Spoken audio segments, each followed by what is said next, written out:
order. Please pause for a moment of silent meditation. Mr. Chair, Yes. just as we meditate, if we could keep in our thoughts and prayers the family of Buddy Sapolsky, who was longtime director of the Jewish Community Center in Baltimore, passed away this week. And if we could keep his family in our thoughts. Well, thank you. We certainly will. And on that note, I know we're in a hurry, but let's also keep in mind the student, the family of the student who lost his life of liberty in Washington, a Milford Mill student, as well as his family and the entire Milford Mill family, as well as the student that's lost his life in Maryville High School in the city. This is a senseless act of violence that must stop. So let's go into a moment of silence.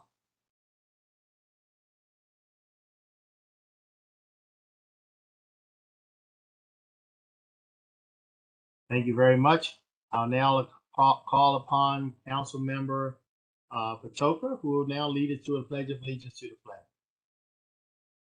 Pledge allegiance to the flag of the United States of America and to the republic for which it stands, one nation, under God, indivisible, with liberty and justice for all. Thank you. Thank you. Is there a motion to approve the journal for the meeting of August the 1st? It's moved. Is there a second? Second. Okay, it's been moved and seconded. All in favor? Aye. Ayes have it. The journal is approved.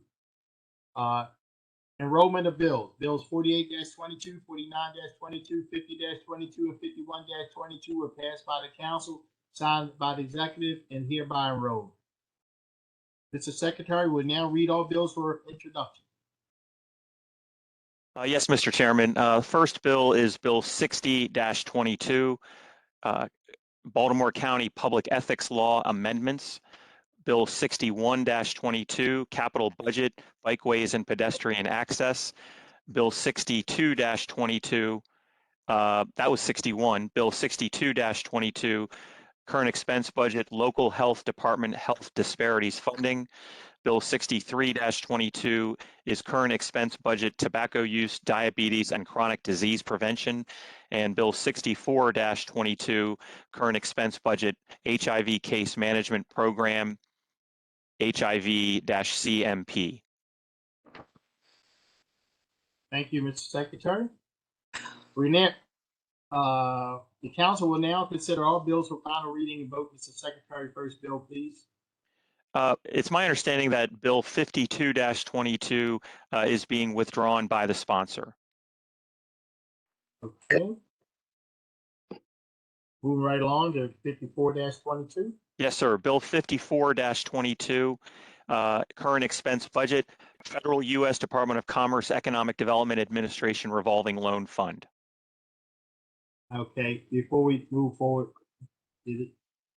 I take it that you want to have any comment on the bill that was withdrawn? Anybody want? Let's keep it moving. Okay. Go ahead, Leonard Howard.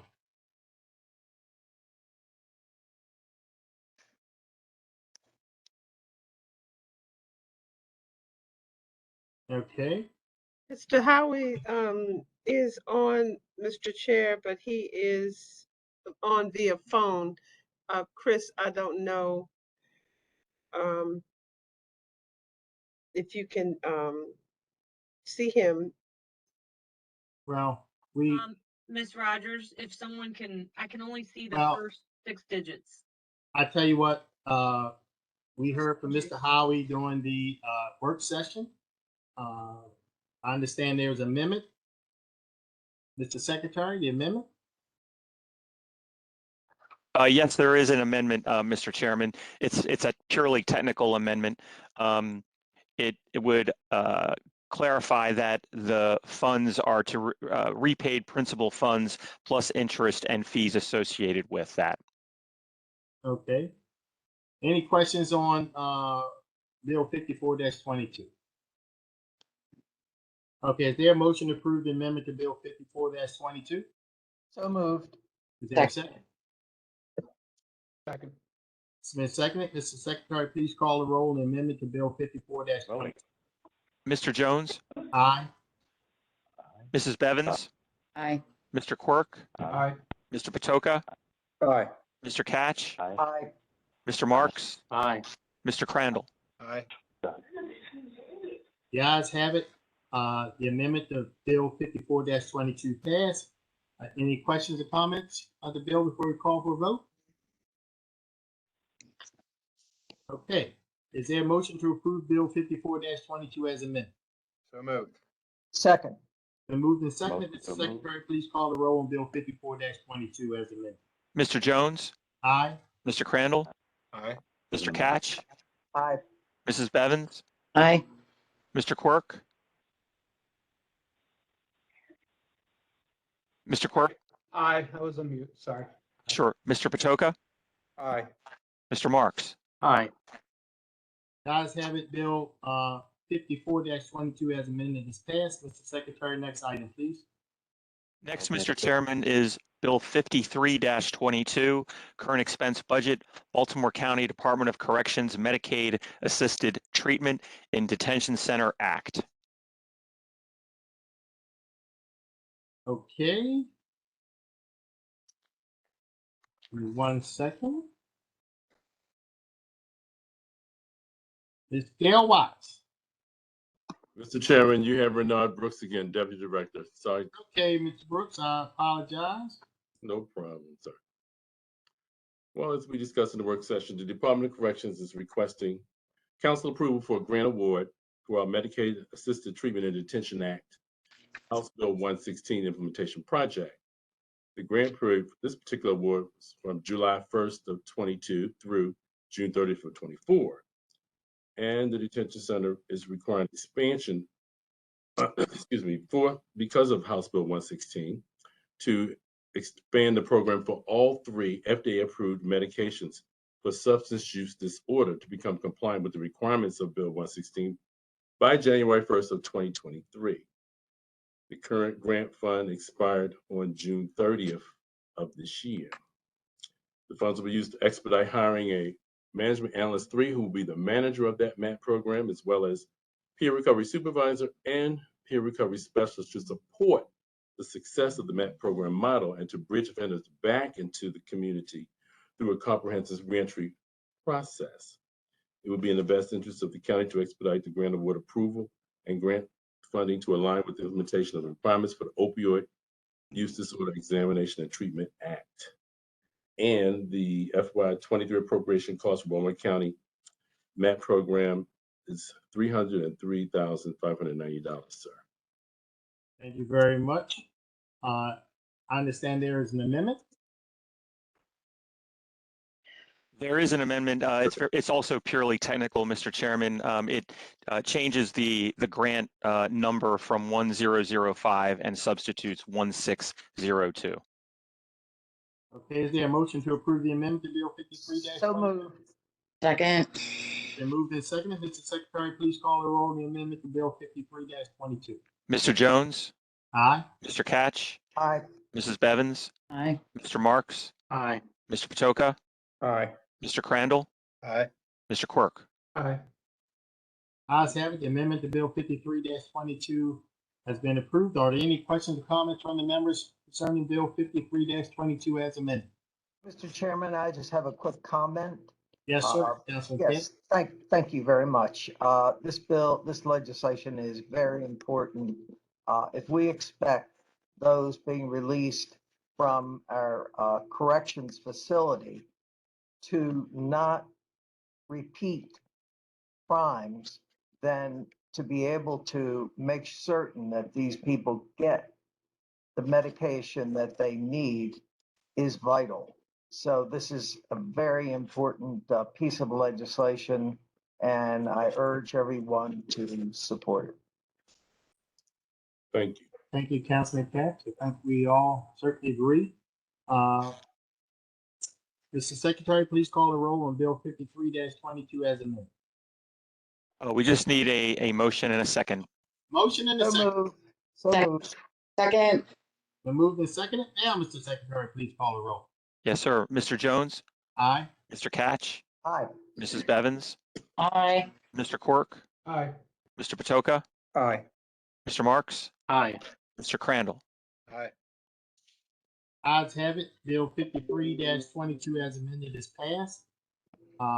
Mr. Secretary, next item, please. Next, Mr. Chairman, is Bill 55-22, County Executive Compensation. Okay, Ms. Rhoda Benjamin.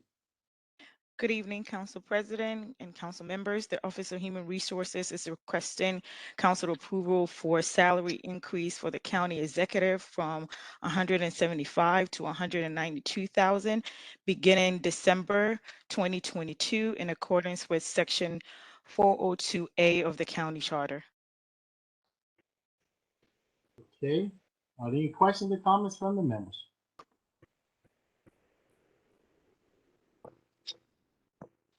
Okay, Mr. Secretary, please call the roll on Bill 55-22. Mr. Jones, Aye. Mr. Quirk, Aye. Mr. Patoka, Aye. Mr. Catch, Aye. Mr. Marks, Aye. Mrs. Bevins, Aye. Mr. Crandall. No. Okay, the ayes have it. Bill 55-22 is passed. Mr. Secretary, next item, please. Next, Mr. Chairman, is Bill 56-22, sponsored by Chairman Jones, County Council Compensation and Retirement Benefits. Thank you very much, Mr. Secretary. Once again, here's an issue, and before I get into it, just so that it doesn't come straight from my mouth, I'll just ask the Secretary to give us a brief history on how we got here on the, let's just focus on the pension issue right now, because that's the part that had the most concerns from the members.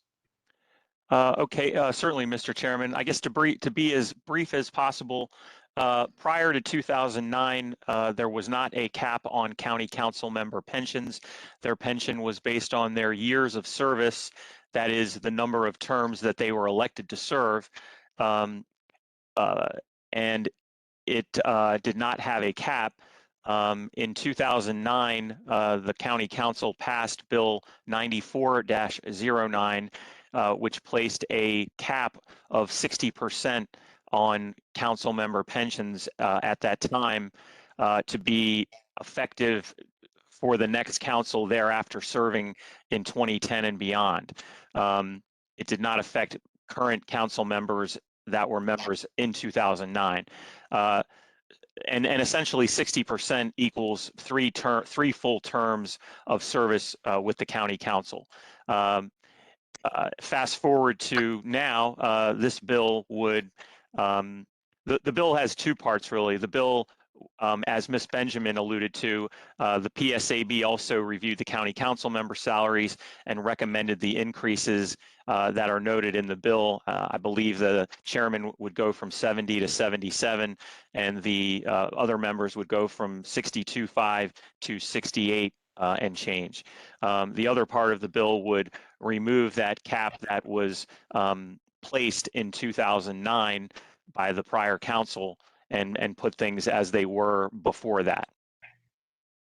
Okay, thank you. And it should be noted that this increase in salary is the first increase for the county council since 2014. And it is way below par in terms of what employees have received. Because the raise we're getting, or that's been recommended, is what the employees receive in terms of increases in salary since 4 years ago, 2018, and we skipped years 14 to 18 with no increase. And county employees did in fact receive an increase there, so we are way below par. That said, in an effort to expedite things, I believe there is an amendment offered by myself That is my understanding, Mr. Chairman. The amendment being offered to the bill would keep the cap of 60% that is in existence currently for up to the 12 years of service, meaning the equivalent of 3 terms. And it would also then state that no member may receive a retirement allowance in excess of 70% of the member's average final compensation after 16 or more years of service, or the equivalent of 4 or more terms. So it would put a cap of 70%. Okay. Let Any me, Mr. Chairman, Yes, Councilman Cat. let me just say that using the retirement system of the state legislature, the state legislative pension is limited to 66 2/3%. When you look at this issue, the thing that concerns me with the bill as drafted, people who serve 5 terms would be eligible for 100% of whatever the current council is making. We have a problem in Baltimore County in that our retirement systems are not equitable across the board. If you work 20 years as a council member, you would get the 100%. If you're in the 40 system, you would get half of whatever your salary average is, and those salaries are basically high. And then if you're in the 55 system,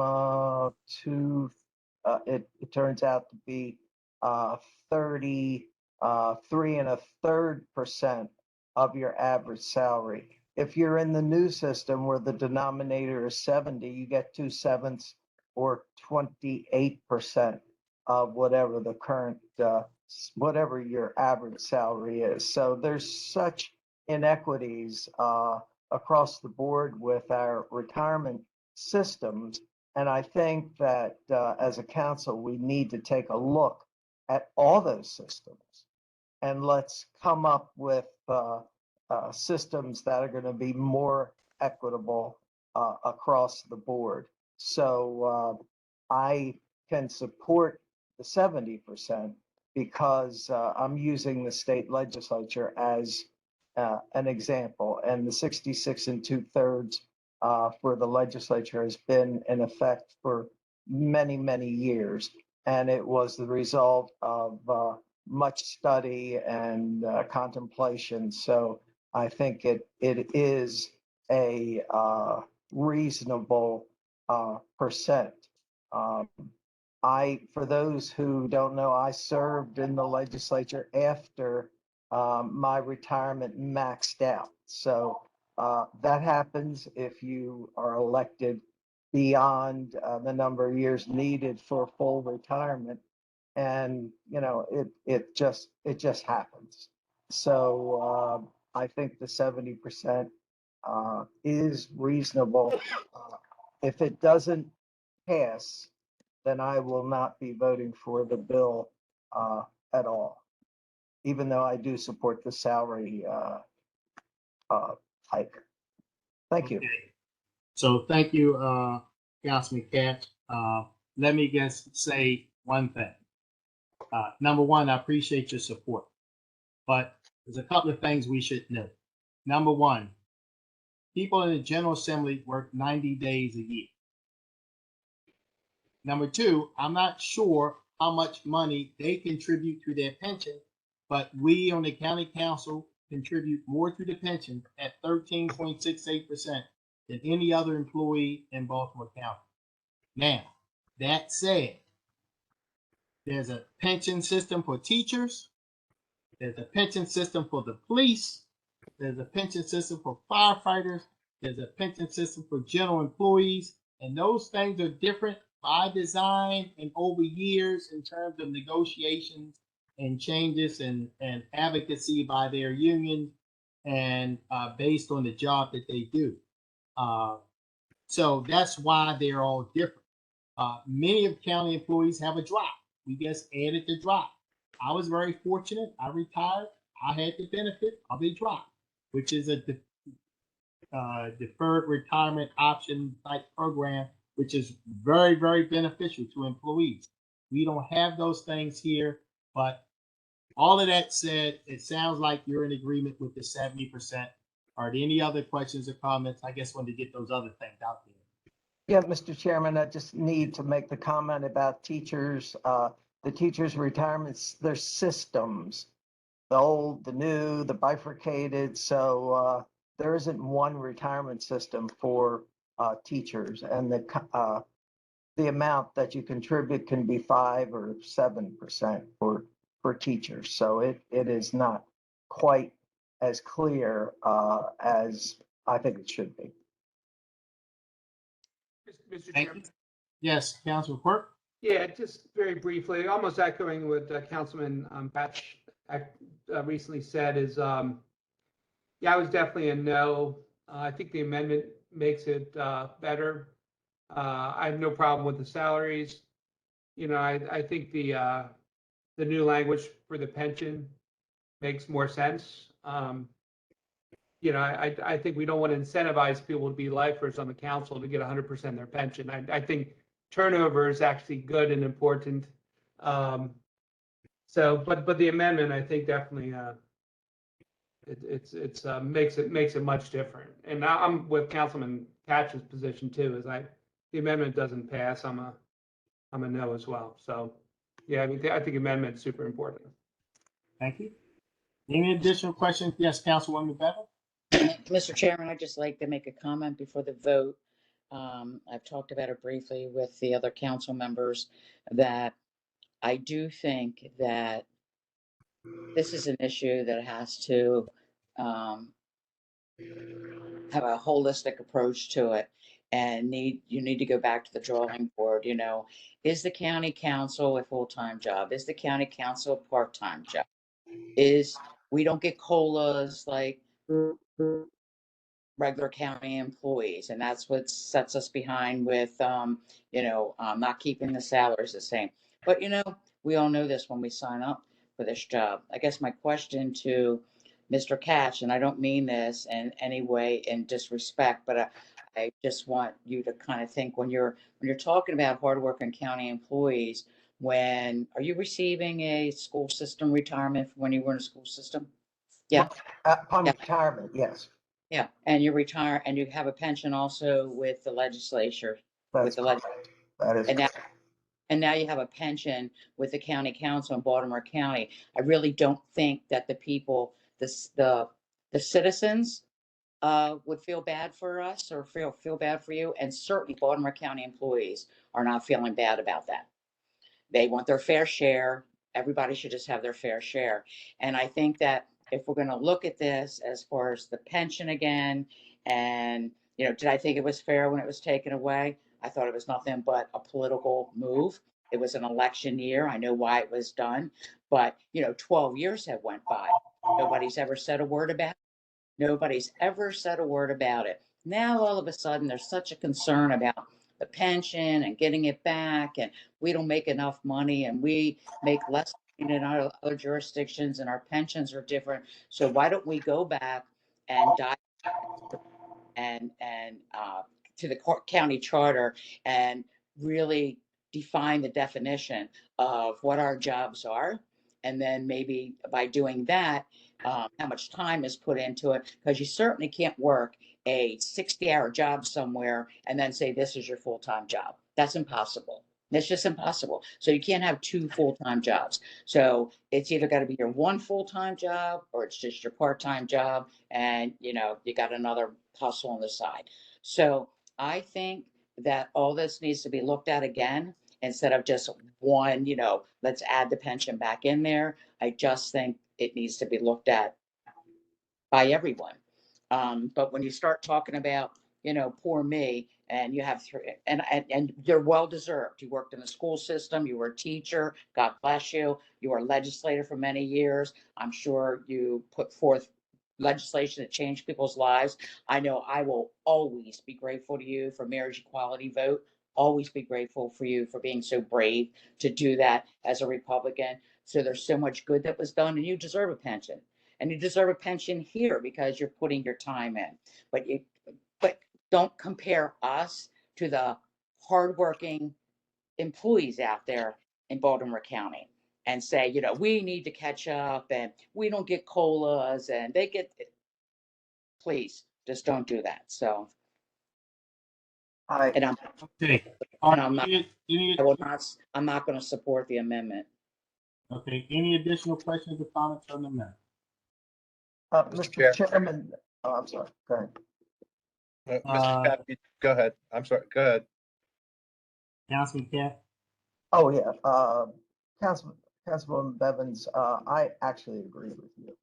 And do believe that as well as looking at the retirement system for the council, we need to look at the retirement systems for all our employees. They are not equitable. They don't even come close to being equitable. And I think that is actually much more important than the council retirement situation. I believe it is. And so, you know, I do agree with you. Okay, thank you. Councilman Crandall? Thank you, Mr. Chair. I just wanted to make note of something that actually, Chairman Jones, you said to me in a private conversation that you and I had in this matter, and it's just something of importance to note before we get to the vote on the amendment and the bill. And that is that it's just a fine point, but I think it has some weight to it.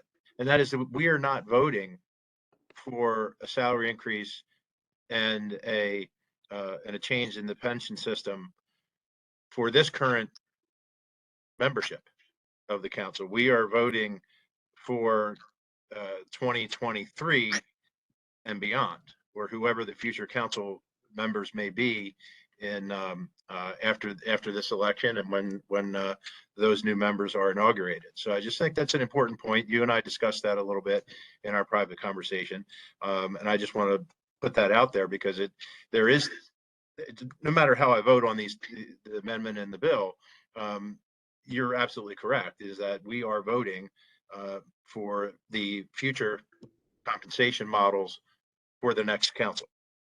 Well, Councilman Crandall, I thank you so much because it is an extremely important point that, you know, in my haste, I would have neglected to mention, but we are not voting for increase in salary or pension benefits for us.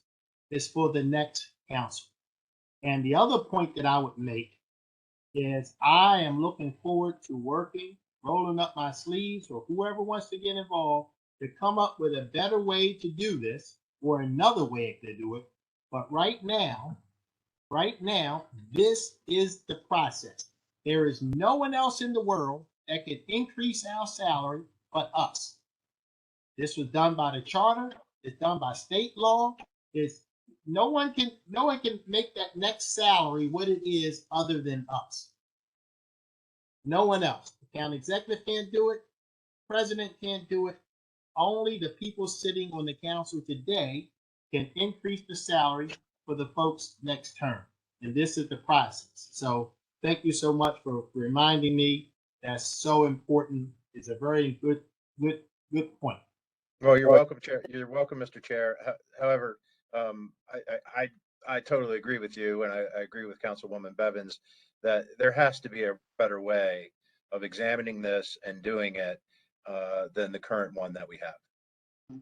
Right. And I just want to add to my comment that, and I know we have a long meeting, but you know, the little deed that was done in 2009, I was aware of that and I thought it was unfair, but I still ran for office. Just like I believe David Marks knew about that. He still ran for office. Vic Yamas still ran for office, and Cork still ran for office. All those that came in at 10.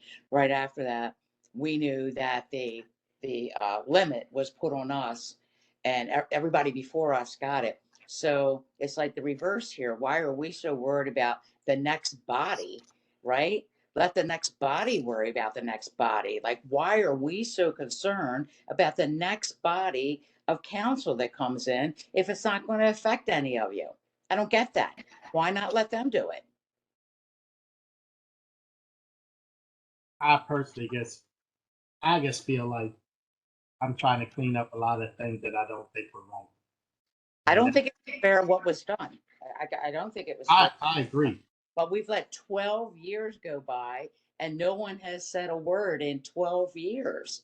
And all of a sudden, it's like so important. I just want to understand that. I mean, once I understand something, I get it. But I have a really hard time making this a priority after 12 years, especially when it's not going to affect anybody that doesn't run for a fifth term, right? It's not going to affect anybody that runs for a fourth term. And Tom and I are gone, and there are certain ones that said they're not running again. So I just don't know why it's a priority. And you're right, it would be nice if somebody could give us a raise. We just gave the county executive a raise. It'd be nice if you could turn around and give us one. I agree, Julian. I agree. We're gonna work on this system. I agree. It's gonna take some work on our end. And I don't know how much of the legislature might have to get involved, but I'm committed to making it better. But if it makes you feel better, Chairman, I think this body has made some great votes and have changed people's lives by giving people extra chances to get into the pension system and, just making decisions that have changed people's lives in Baltimore County. And I feel good about that. Yep, absolutely. And that was just another one of those things where once upon a time people came to the county to work. If they had a choice, some people don't debate about how they were presented with the choice, but they were given a choice. Yep. And if a person decided that they did not want a pension at that time, they were locked out forever and a day. And I thought that was wrong. I think most of us would agree that it was wrong. People make decisions when they're young and penny wise and pound foolish. And so we fixed that. We fixed it to the point where everybody's going to be in the pension so that they don't make those type of choices anymore. And that was, we fixed things with orphan court judges. We're cleaning up things. Yep. But to be quite frank, well, I guess we're cleaning up as we go along. We're doing a lot of housekeeping. There's a lot of other things to do, and we'll continue to make progress where we can and when we can. So, any additional questions or comments? All right, Mr. Secretary, call the roll on the amendment. Motion and second, Mr. Chairman. I'll move it. Second. Been moved and seconded. Call the roll on the amendment. Mr. Jones, Aye. Mr. Quirk, Aye. Mr. Patoka, Aye. Mr. Catch, Aye. Mr. Marks, Aye. Mrs. Bevins, No. Mr. Crandall. No. No. Okay, the ayes have it. The amendment is passed. Any questions, comments on the bill before we call for a final vote? Yes, Mr. Chair. Yes, Councilman Patoka? Thank you. So my comment does relate to the bill itself rather than the amendment. I believe that there's a structural flaw in the classification of a council member. Now, unfortunately, we can't correct that in this bill. I think it requires, and I'd have to defer to Mr. Boswick, a charter amendment, but I think the days of being a part-time council member are in the past, and also stymies diversity. It stymies, it certainly hampers Mrs. Benjamin's ability to properly classify the job, to compare it to Montgomery County, to compare it to Prince George's County. And it's all because of that structural flaw where you look at each of the members here, and while I would say that each of the members on this governing body puts in a full-time workload, and yes, we knew what the environment was when we ran for office.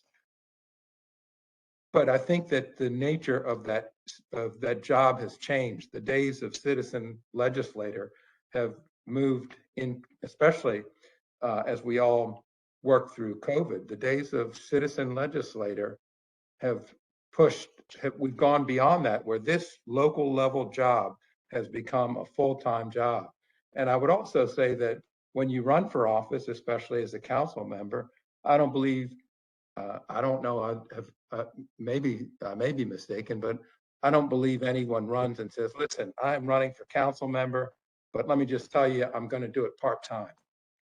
Because it becomes almost an impossibility. And some of my colleagues have really done an incredible job of juggling two jobs, two full-time jobs. And it's, you know, I don't know how you do it, but I know that a couple of my colleagues do that. For me personally, this is a full-time job and more. And I think some of my colleagues would agree. But I do think that we've reached that time where we need to restructure the job of council member. I also think, like I said earlier, it will add to diversity, because I think that very talented people opt not to run for council because they need a second job. It's not a job that's attractive to younger people because they're looking for higher salaries. And I think that typically, you know, at this level, sometimes you need a second income or you can't do this job. And they're very talented people that I know are out there that opt not to run for council because they would need to have a second job as well. So I think that at some point, and I know that we're going late into the evening, so I'll wrap up, that, you know, at some point, and maybe Mr. Bostwick and my colleagues can give us guidance on this, we need to make this course correction in terms of how the job of council member is classified. Thank you, Councilman Patoka. Needless to say, everyone does not agree with that position. And that is a position that we can talk about another day. Right now, let's try to just focus on where we are, because the issue is really, you know, people from all walks of life should have an opportunity to do this job. And in a lot of cases, we benefit tremendously from people who show up with other expertise, who bring something to the table. And we shouldn't have to ask them to give everything up just to do this job, because then, you know, we can get into that debate. But everybody don't agree. Point well taken. Councilman Crandall, I'm sorry if I opened up. Thank you, Mr. Chair. Usually I'm not the one extending our conversations in a busy agenda and a busy evening, but here I go. I think Councilman Patoka has some excellent points in that, and this goes back to the discussion that we had, and Councilman Katz, Councilwoman Bevins weighed in on this, that there's a fundamental flaw in the job description and the salary and benefits package that is offered for that particular job. So right now, the county council member, that job is classified as a part-time job. That's what's said in the charter. And if you look at our pay stubs, we're paid for 34 hours a week, if I'm not mistaken. I think that's correct. I don't have my pay stub on me if anybody wants to check theirs. And so we are considered part-time. The point I wanted to make is that the job is so much different than what the job description is.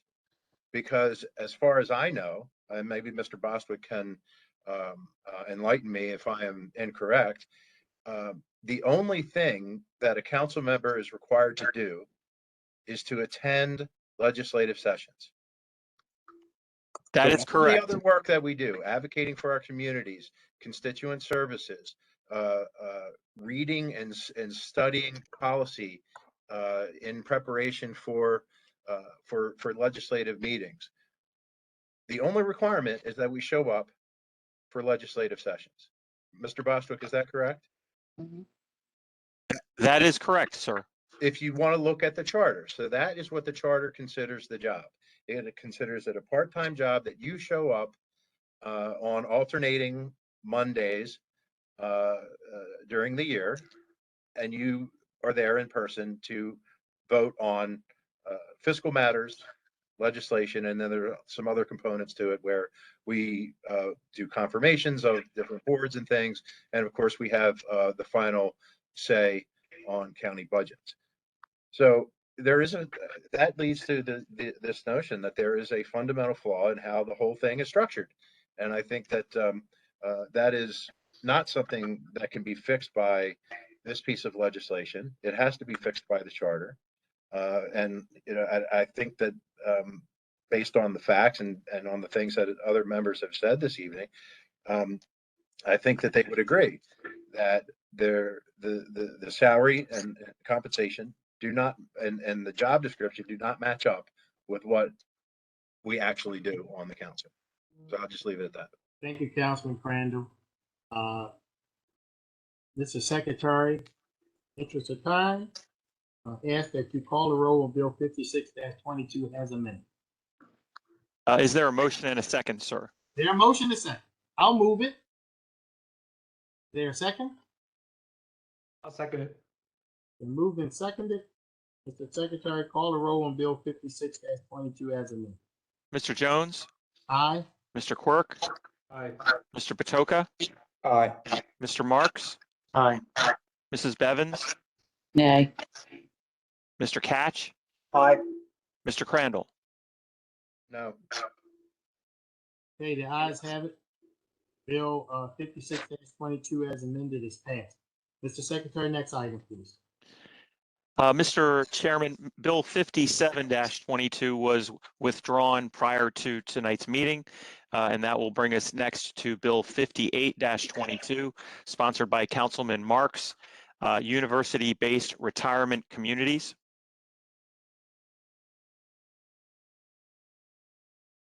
Councilman Marks?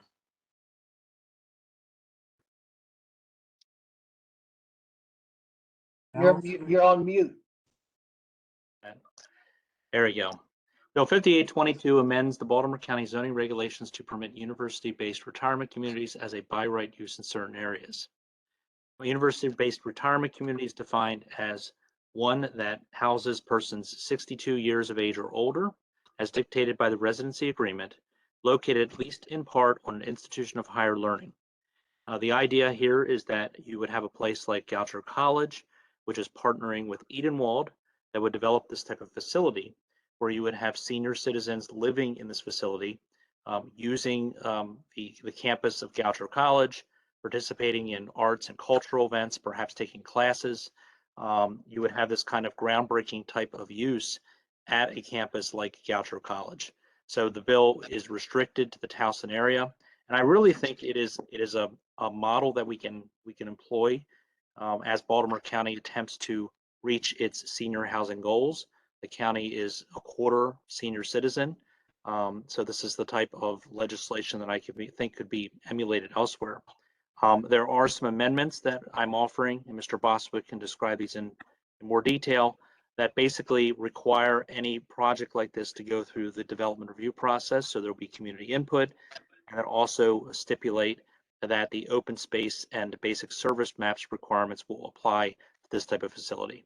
Mr. Bostwick, if the chair is fine with that, if you could further describe the amendments. Yes, sir, Mr. Marks. As you indicated, the amendments would remove essentially 3 exemptions that were in the bill or are in the bill. The first would be the reference to limited exemptions. The second would be the reference to open space. And the third would be the reference to the basic services maps. The amendment you're offering would remove those references so that they are not exemptions to those or exceptions to those. Thank you very much, Mr. Bostwick. And again, that I think was the principal concern that some of the neighbors identified, and I do agree with them. This is a type of project that should move through the process. I also want to thank the testimony we received from Goucher College and from Edenwald, particularly President Devereaux, who has done a phenomenal job at that campus. Fantastic. Any questions or comments on the amendment? Mr. Chair, can I get clarification on the amendments again, please? Yes. So currently the bill as filed would allow the university-based retirement community section of the regulations to qualify as a limited exemption under subsection B. It would also state that as far as open space is concerned, that the open space section 326108 would not apply to university-based retirement communities. And then the third is that university-based retirement communities would not be subject to the basic services mapping standards. And so by striking those references in the bill, it takes away those exemptions so that they would be subject to having to apply for a limited exemption and qualify on their own. They would have to go through the open space section, and they would have to also deal with the basic services mapping standards. And I can certainly, Councilman Crandall, tell you why those were not in the original bill. Open space. Goucher College is probably one of the highest concentrations of wooded areas, open space areas in the Towson area. So the thought was that they already had a substantial amount of open space at the campus. In terms of transportation, Goucher College is served by the Towson Loop. There was a thought that a lot of people could very easily access other locations, but I think this sort of facility should go through those type of reviews, and I certainly have no problem adding that back into the requirements for this type of campus. Mr. Bostwick. Thank you, Councilman Marks and Mr. Bostwick. Yes, sir. Councilman Kent? Yeah, Mr. Bostwick, so it's my understanding that with these amendments, that a public input hearing would have to be held. Is that true? Well, just like any other developer or applicant, the applicant could request a limited exemption through the Development Review Committee under subsection A or B of that section. The question is, would their particular development qualify? And they would have to make their case before the DRC that their project does qualify for a limited exemption or not. And if it does, then they would be entitled to what a B exemption allows, which I think is they would not have to hold a community input meeting or a hearing officer's hearing. If they did not qualify, they would have to go through that process. And if the DRC and the PAI director ultimately determined that they did meet a limited exemption standard, as we know from the bill that you sponsored last month, that would be subject to potential appeal before the Board of Appeals. So, and they would have to comply with those notice requirements, those enhanced notice requirements that your bill requires. right, Councilman Marks, were you under the impression that a public input hearing would be required with the amendments? I was under the impression that they could go through the standard development review process. I think it would be highly unlikely they would not have to do a public input meeting, but there's a reason this bill is supported by the Towson Communities Alliance. The Towson Communities Alliance is the umbrella group for Greater Towson. They have a good relationship with Goucher College, and I have no doubt that Goucher College will continue to reach out to the larger community. Well, you know that in my district, there's quite a bit of controversy where a particular development was allowed to go forward without a public input meeting, and in my opinion, it never should have happened. So I'm really, I just wish there was a public input hearing required in this particular legislation. We had it apply to the same standards as other developments. We worked with the county executive's office, which was very insistent on this type of language. And again, Goucher College is a good neighbor. They will reach out to the communities.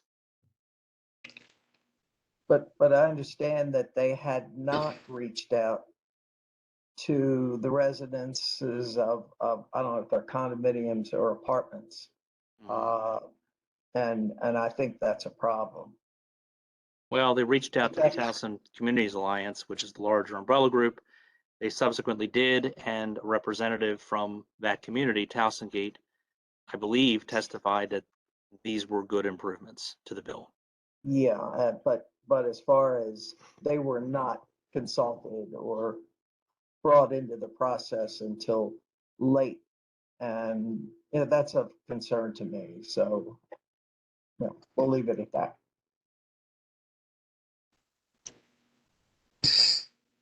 Okay, is there a motion to approve the amendment? So moved. I'll second it. Mr. Secretary, call the roll on the amendment to Bill 58-22. Mr. Jones, Aye. Mr. Marks, Aye. Mrs. Bevins, Aye. Mr. Crandall, Aye. Mr. Quirk, Aye. Mr. Patoka, Aye. Mr. Catch. Aye. Any questions or comments on Bill 58-22 as amended? Is there a motion to approve 58-22 as amended? So moved. I'll Second. Been moved and seconded. Mr. Secretary, please call the roll on Bill 58-22 as amended. Mr. Jones, Aye. Mrs. Bevins, Aye. Mr. Marks, Aye. Mr. Catch,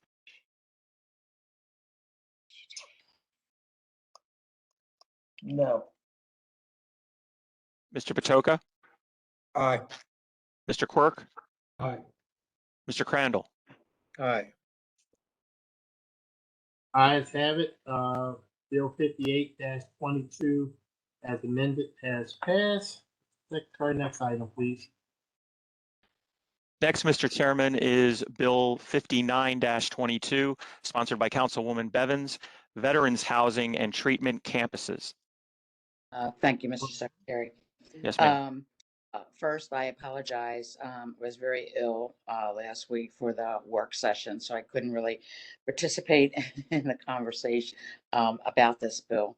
And basically, what it is First Shepherd Pratt has a establishment in the 6th District on Philadelphia Road outside the Beltway, and they have programs there for mental health issues, everything and all things surrounding our veterans. And so when they came to me and they said, look, we'd like to expand on our property, I was really excited about it. And I was like, yeah, I'll introduce the legislation. And then realizing there were some issues with it. The same issues that Councilman Marks just described in his bill with the administration. So in speaking with the administration, Mr. say that I have my original bill in front of me, but not the one with that everything's been taken out. So let me first talk about the little bill, and then you may have to help me with some of the things that have been striked. Is that Certainly. okay? Okay. So Bill 5922 amends the Baltimore County zoning regulations to permit veterans housing and treatment campuses as by right in certain areas. Veteran housing and treatment campuses are defined as campuses which consist of independent living, housing, and offices providing services which are intended to help veterans and other vulnerable populations obtain meaningful employment through industry recognized certification programs, job placement, and other resources that address underlying barriers to employment. So I know everybody wants to support that, but it does seem to have some open-ended issues. So I think, and Mr. Secretary, you can correct me, I think now the bill will exempt, the bill currently, the way written, wanted to exempt community input meetings and a hearing officer's hearing, and now that has been stricken, correct? Well, precisely, Mrs. Bevins, it's really a very similar mechanism as Mr. Marks's prior Bill 58. And what the amendments do are very similar to what the amendments did in his bill, which is it removes the language and the reference to automatically, in a sense, getting, an applicant already automatically getting a limited exemption from the development review and approval process by virtue of it being listed as such. So it takes it out as being a specific listing and that therefore qualifying automatically for a limited exemption. Just like Mr. Marks's bill. And then the second component would be related to open space. The bill as originally drafted had that reference to open space as not applicable. And this amendment would remove that sort of exemption from the open space application. And then the third component is the basic services mapping standards. And similar to the limited exemption, the bill as originally drafted listed the Veterans Housing and Treatment Campus as exempt from the mapping standards, specifically exempt. And so by striking that language, it removes that as an exemption. Right. So I'm okay with that. And I believe that this project will still be able to have the same benefits and help veterans even with these things being taken out. So I hope that the members will be a yes on this bill. Thank you, Councilwoman Bevins. Are there any questions or comments from the members? Is there a motion to approve Bill 59-22? I'll move it. The amendment. Oh, I'm sorry. I'll move the amendment. Oh, I'm sorry. You're right, the amendment. Their motion to approve the amendment. I'll move it. Second. The movement is seconded. Mr. Secretary, please call the roll on the amendment to 59-22. Mr. Jones, Aye. Mrs. Bevins, Aye. Mr. Catch, Aye. Mr. Marks, Aye. Mr. Crandall, Aye. Mr. Patoka, Aye. Mr. Quirk. Aye. Ayes have it. The amendment to Bill 59-22 is approved. Any questions, comments on the bill before we vote? None. Is there a motion to approve Bill 59-22 as amended? I'll move it. I'll second it. It's been moved and seconded. Mr. Secretary, please call the roll on Bill 59-22 as amended. Mr. Jones, Aye. Mrs. Bevins, Aye. Mr. Crandall, Aye. Mr. Marks, Aye. Mr. Catch, Aye. Mr. Patoka, Aye. Mr. Quirk. Aye. Ayes have it. Bill 59-22 as amended is passed. Can I ask Mr. Boswick a question? Yes. Thank you, everyone. I'm hoping that this will really make an improvement in so many of our veterans' lives. So thank you. Mr. Boswick, Yes. can you compare the two bills? How similar were these two bills with the final versions? They're almost identical, except for what they deal with, in terms of the actual type of the type of the subject matter. One subject matter is university-based retirement communities. The other is veterans housing and treatment campuses. But the mechanism by which they regulate them is almost exactly the same. They have similar setback language and building density language, and now they have taken out or amended out similar things that were in those bills, if that's what you mean. So essentially, the bill that I sponsored dealt with senior citizens who might want to take classes at a campus, and the excellent bill that Councilwoman Bevins put in deals with veterans, correct? Yes, sir. And there's some locational changes, but otherwise they're identical bills, right? Correct. Okay, that's all I want to ask. Thank you. Thank you. Mr. Chairman, Councilman Marks beat me to the punch, but I don't, are we as members of the council allowed to change votes after they've been passed in the legislature while you're in session? You may do that. Are we allowed to do that? I don't know. Because I'll change my vote on Councilman Marks' bill because my votes were conflicting. and I want to be consistent. Mr. Secretary, I don't know. I don't know of a mechanism to do that, honestly, Mr. Catch. Now that that matter is no longer on the floor, unless the council, unless you wish to make a motion to reconsider the bill as amended. I think I can think of one time where we did do such a thing. I won't get into the details, but I believe that Off the dais, we had to walk off the dais, adjourn the meeting, and then adjourn a new meeting. absolutely.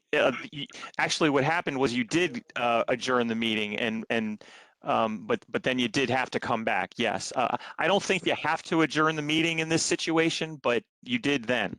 You're right, Mrs. Bevins. Can I make a motion to reconsider the bill as amended? Second.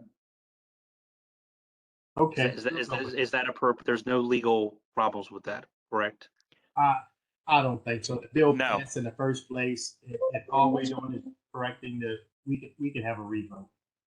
Okay. So we're back to this is not something we like doing, but we're back to Bill 58-22 as amended. We're going to do a redo. Yes, sir. Is there a motion to approve the idea of doing a redo? Let's do that first. I'll make the motion. Second. Mr. Secretary, it's been moved and seconded. Call the roll on the motion for the idea to do a redo on 58-22. Yes, sir. Mr. Jones, Aye. Mr. Marks, Aye. Mr. Catch, Aye. Mrs. Bevins, Aye. Mr. Crandall, Aye. Mr. Patoka, Aye. Mr. Quirk. The ayes have it. So we're going to reconsider Bill 58-22 as amended. Is there a motion to approve Bill 58-22 as amended? So moved. Second. Been moved and seconded. Mr. Secretary, please call the roll on Bill 58-22 as amended. Mr. Jones, Aye. Mr. Marks, Aye. Mr. Catch, Aye. Mr. Quirk, Aye. Mr. Patoka, Aye. Mrs. Bevins, Aye. Mr. Crandall. Aye. Thank Okay. you all. In the repeat, the Bill 58-22 has failed. Oh, I'm sorry. It passed. Good. I thank everybody so much. Thank you, Councilman Catch. All right. All your support, every one of you. Thank you. Thank you. The council will now consider all fiscal matters. Extensive testimony was taken at the council's work session on August the 30th. Mr. Chairman, I'm sorry to interrupt you. If before we get to the fiscal matters, could I, there was one bill that I forgot to read for introduction this evening. Okay. As you know, Bill 52-22 was withdrawn before the meeting by the sponsor, and the intent was to reintroduce that bill this evening. And so Bill 65-22, sponsored by Councilman Marks, entitled Zoning Regulations, Changeable Copy Signs, just for introduction this evening. And my apologies for putting that out of order. Thank you. Council will now consider all fiscal matters. Extensive testimony was taken at the council's work session on August the 30th. The witnesses who testified at the work session are available to restate their testimony if needed. I will now call upon the secretary to read the cover letter for fiscal matters 1, 2, and 4 through 17. We're skipping item 3. We'll do that by itself. Mr. Secretary? Yes, sir, Mr. Chairman. Fiscal matter 1 is a contract with Modulis LLC, Biohazard Trauma Cleanup Services. Fiscal matter 2 is an addendum to a purchase order with O'Connell and Lawrence Incorporated, Pavement Condition Evaluation Services. Fiscal matter 4 is a purchase order, 2 purchase orders for security services, ballot boxes, 2022 gubernatorial general election cycle. Fiscal matter 5 is a contract with the Cal Ripken Senior Foundation Incorporated for design construction of athletic facilities. Fiscal matter 6 is a purchase order with PRM Consulting Incorporated, government-wide classification and compensation study. Fiscal matter 7 is a contract with Popowski Brothers Incorporated, trading as PBI Commercial for fire and water remediation and mitigation services. Fiscal matter 8 is 3 on-call electrical services contracts. Fiscal matter 9 is a contract with JBA Consulting Engineers Incorporated, doing business as NV5 Consultants. Fiscal matter 10 is 3 contracts for on-call demolition services.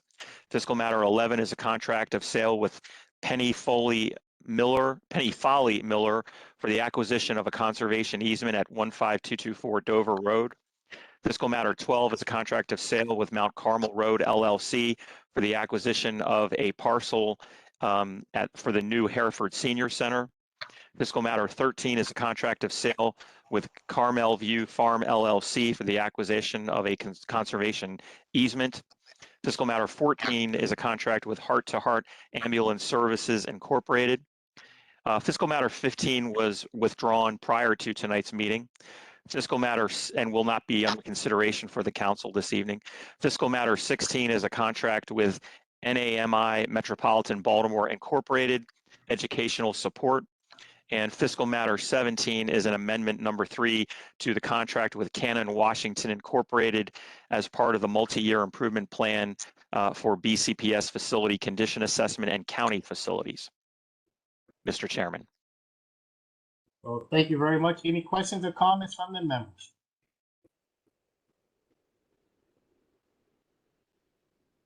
Is there a motion to approve fiscal matters 1, 2, and 4 through 17? So moved. Second. Been moved and seconded. Mr. Secretary, please call the roll. Fiscal matters 1, 2, and 4 through 17. Mr. Jones, Aye. Mr. Quirk, Aye. Mr. Patoka, Aye. Mr. Catch, Aye. Mr. Marks, Aye. Mrs. Bevins, Aye. Mr. Crandall. Aye. Ayes have it. Fiscal matters 1, 2, and 4 through 17 are approved. Mr. Secretary, please read fiscal matter 3. Mr. Chairman, fiscal matter 3 is a contract of sale with TF Baltimore, Maryland, or TF Baltimore MD LLC for the acquisition of the parcel at 6901 Security Square Boulevard. Such a good catch. And the amount? The amount of $10 million, sir. $10 million, baby. Okay. $10 million. Any questions or comments from the members? Yeah, Mr. Mr. Chairman. Lafferty is here to answer the questions. Go ahead, Councilman Quirk. Thank you, Chairman Jones. Yeah, I appreciate, Mr. Laffer, I appreciate your time. I'm sorry, another work session. I had to step out for 15 minutes and miss the work session. But I mean, I did get notes and I really appreciate your work on this. I appreciate the county executive's work on this. I appreciate our speaker pro tem, Adrian Jones, her really leadership, and of course, Chairman Jones and I fully support this. I mean, I think it's the chance for the county to make something move at Security Square Mall. It's been sitting. Owners have been basically tied up in lawsuits with other owners. Stray cats are refusing to be herded. And so it's good that the county's doing something, because this mall has been sitting for too long as the elephants fight and the grass gets trampled on. So it is really good. I applaud the effort and I applaud the initiative. Mr. Laffer, a couple of my questions, just more for kind of just talking about it publicly. It's, you know, when we think about investment that the county's undertaken in the past, usually when we do, it's mostly on a public-private partnership level. And so this is really the county almost going alone in a new world of just investing solely. Is that right? Well, thank you, Mr. Quirk, Councilman Quirk, and do appreciate the opportunity to have a public conversation about this decision. At the outset, yes, it's the county acquiring property. We have intent to try to realize the community's vision. As you know, because I know you've heard this from a lot of community members as well, they desire to see something more transformative that really provides opportunities probably for mixed use or multiple uses on the site that do not exist right now. and they do not exist really in the Woodlawn community that you represent. The intent is not, we do not have necessarily a long-term intent of retaining sole ownership of the property. The charrette process that will begin in middle of October will engage the community fully along with design professionals to look at what this can be. And as you know well, I mean, we don't build housing, we don't build shopping centers, and I don't think that that's what the county executive's vision is. It really would be to partner with some private sector representatives to bring the visions to life. You know, we have a great property management group, but they maintain properties. They don't go out and build new facilities the way that this may become. So as to your point about public-private partnerships, I think ultimately that would be the direction, but again, that's not settled. Right. No, I appreciate that. And I mean, I think from the county council perspective, it is sort of breaking in a way new ground.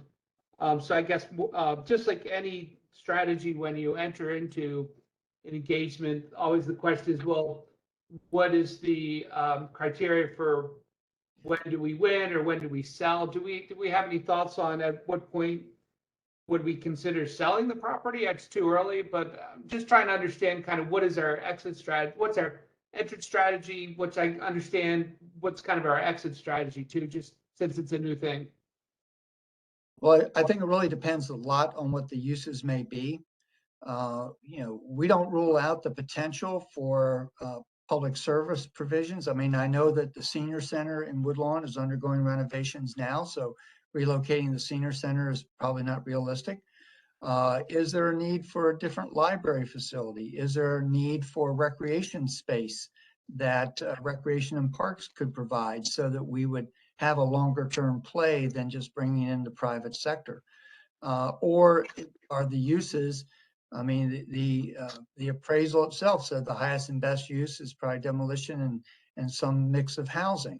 Well, if that's the case, then engaging a residential developer for at least part of the site may be viable. Can we partner with one of the other co-owners and look at maybe structured parking that opens up a lot of that? You know, there's 90 acres and vast fields of parking, as you know. Can we remove some of that and make it more useful public space? Well, if it's public space, we're not going to turn that necessarily over to a private developer, but use that as a way to engage the community on a facility or on a property where the community is truly welcome and can use that area. So it's a long way of saying, no, we don't have a set date for either an exit strategy or for even transferring property over.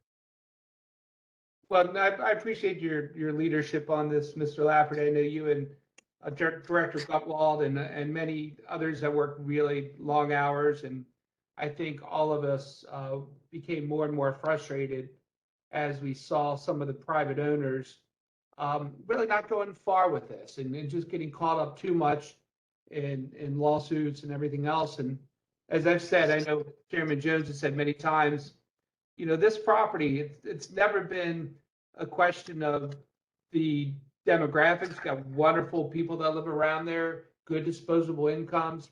It's a great investment. I mean, I think it's great for taxpayers to see something done in this place that's been sitting there for far too long. And so I'm personally, I mean, it's a different thing. We haven't really done this much in the county before, this type of investment, so it is a little different. But I mean, it's probably time to do something different at Security Square Mall, as opposed to waiting for another 10 years to go by and being stuck in perhaps some, let's call it past quicksand that hopefully is being pushed past us. But again, I appreciate your leadership, Mr. Lafferty, and I really do appreciate the county exec and the speaker. I mean, Adrienne Jones has been nothing but a rock star on this situation, and she's helped deliver some significant investment for this project. So I definitely wanted to recognize it, and just happy to see finally something advance down the field where we're seeing active progress, and look forward to seeing how this turns out. So thank you again. Well, you're welcome. I hope you'll find time to join us at the charrette. And I think the partnership between the county executive and the speaker has spoken volumes about the commitment that both have to this area to really leverage what resources we can and make it really a gem. I would like to just take an opportunity to thank you again, Councilman Quirk, for all your work and leadership and effort on this as well. I know you and I have been working on this particular project and this location for years prior to this administration. And I just know a lot of work and a lot of effort went into the time and attention to do something here at this project. So we certainly appreciate everybody's involvement at this point, especially the county executive and the speaker and Councilman Crandall. Thank you, Mr. Chair. Thank you, Mr. Lafferty, for joining us once again. You're muted, Councilman Crandall. Of course, I'm muted again. Sorry, Mr. Chair and everyone else. Mr. Lafferty, I was saying, thank you for joining us once again. I just have a couple questions for you. Yes, sir. So the county had an appraised value. I think that you talked about this in the work session, but can you remind us what our appraiser that we hired said about the value of the property? Yes, sir. The appraised value was $9.4 million. Okay, and the proposal is to pay 10. Yes, sir. Okay.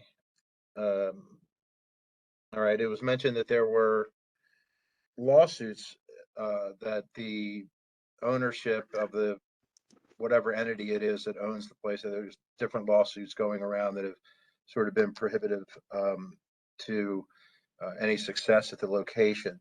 Are there any lawsuits that we're aware of that are encumbering this particular property? No, sir. Okay. So obviously, out of my first question, you can see what the following question is. Why 10 million when it was appraised for 9.4? Well, I can give share a couple of reasons, Councilman. One is that we know that the owner itself has been and had been seeking long-term lease opportunities, which, if consummated, probably would have blocked the county entirely from being able to move in any new direction. The land is zoned BMCT, so it's a very intense use, as you know.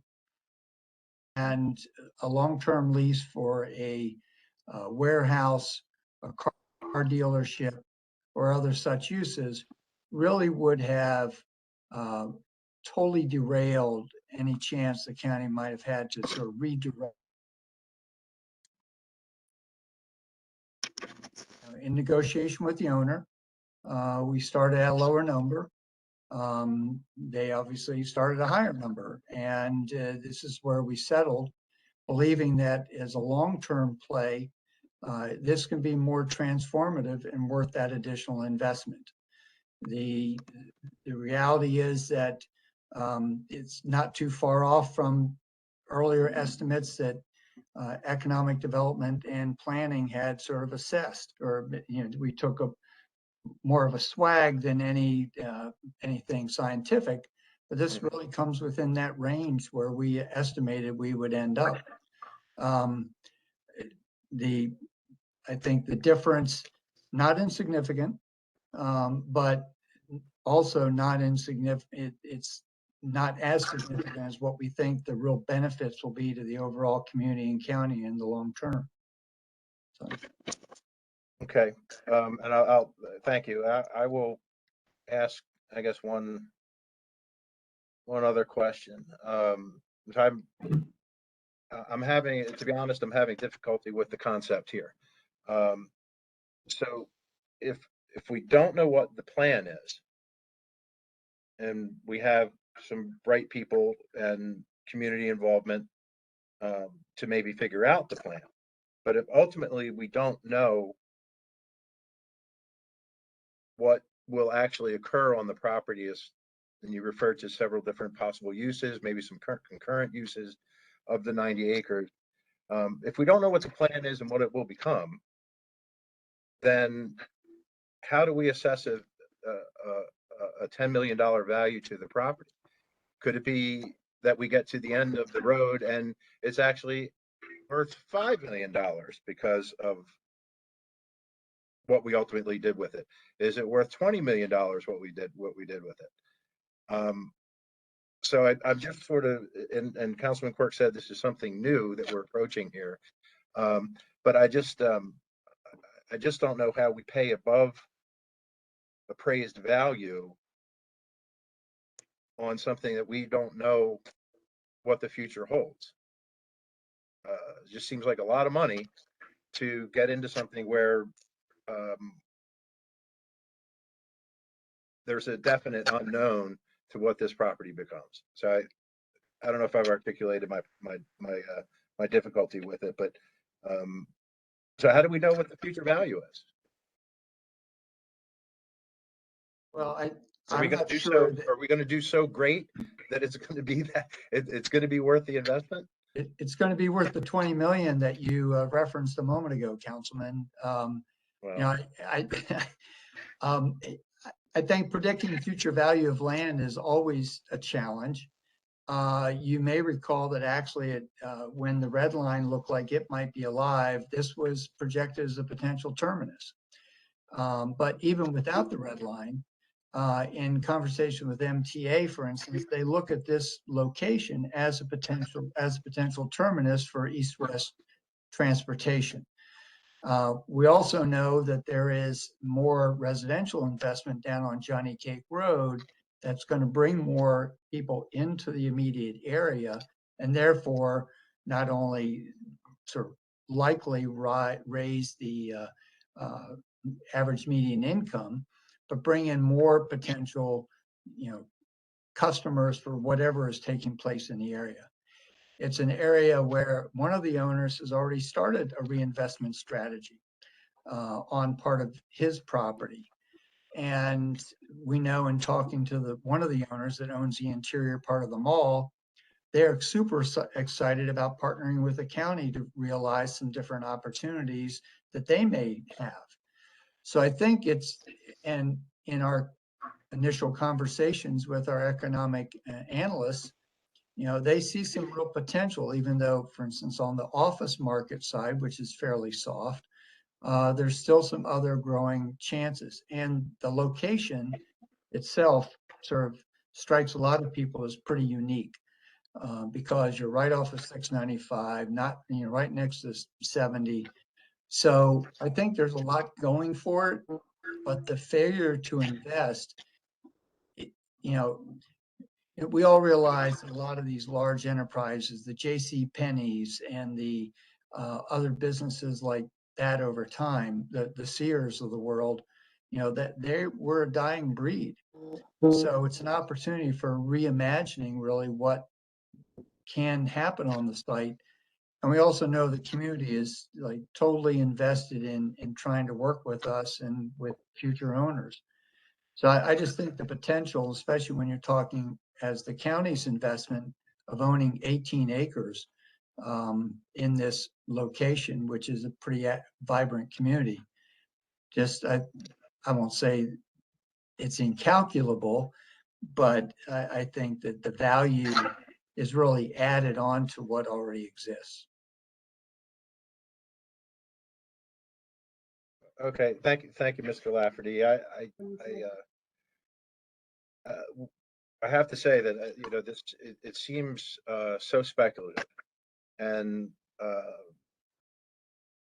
it's almost in hearing you describe it, it's almost like this is a bailout. So sure, the one of the owners is going to be excited because now he has this ball that's wrapped around his ankle. He's got it removed. Thank you, Baltimore County. So I would think he would be excited, but so I just don't have a comfort level that this is a wise purchase because it's speculative if it's going to be a terminus for the Red Line, as you mentioned. It's speculative that other things that are going on will drive retail traffic to the site. So, I think, when we purchase property, we do it usually under the auspices, as you all know, because we worked on a project in my own district. We do it for conservation. We do it for agriculture preservation. This would be the first time, to my knowledge, that we've actually purchased a part of a mall. So it's rather unprecedented. And again, I just have to say, I'm not so sure that the $10 million to get into the speculative real estate game is something that we ought to be doing. That's the way I feel on this thing. Mr. Chairman, Are you done, Councilman Crandall? I am, Councilman Jones. Thank you. Sure. And 1 second, Councilman Catch, I guess we'll be trying to think. Mr. Lafferty, how many appraisals did we get? We had one outside appraisal. Okay, right. Thank you. Councilman Catch, go right ahead. yeah, Steve, I'm sorry, Director Lafferty, are there developers who build apartments or condominiums? Have they expressed an interest in any of the 18 acres that we're proposing to buy? Well, thank you for the question, Councilman. We've not been in a position to market the property or to make any such requests either of the commercial or the residential development side. We do know, and the county has some quality developers who do mixed use properties and projects that we think may be interested. It's difficult to have that conversation without control of the property. And, certainly having mixed uses is something that the community has reiterated time and time again as good opportunities for the site. Can you, there was discussion about using some of this property, I guess, as recreation space or open space.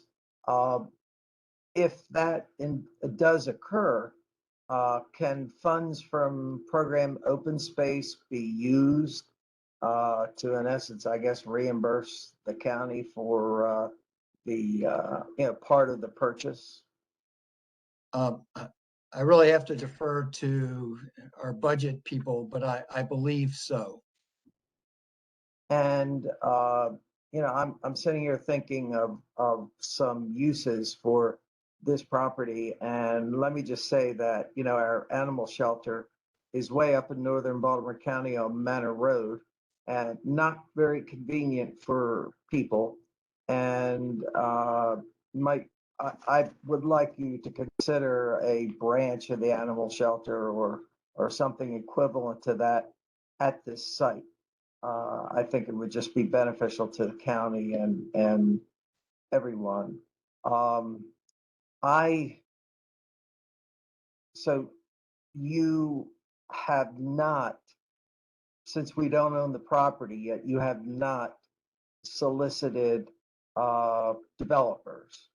But I would assume that some of them have expressed an interest. Would that be a true statement or not? We've been contacted by commercial brokers, but not by any residential developer. Okay.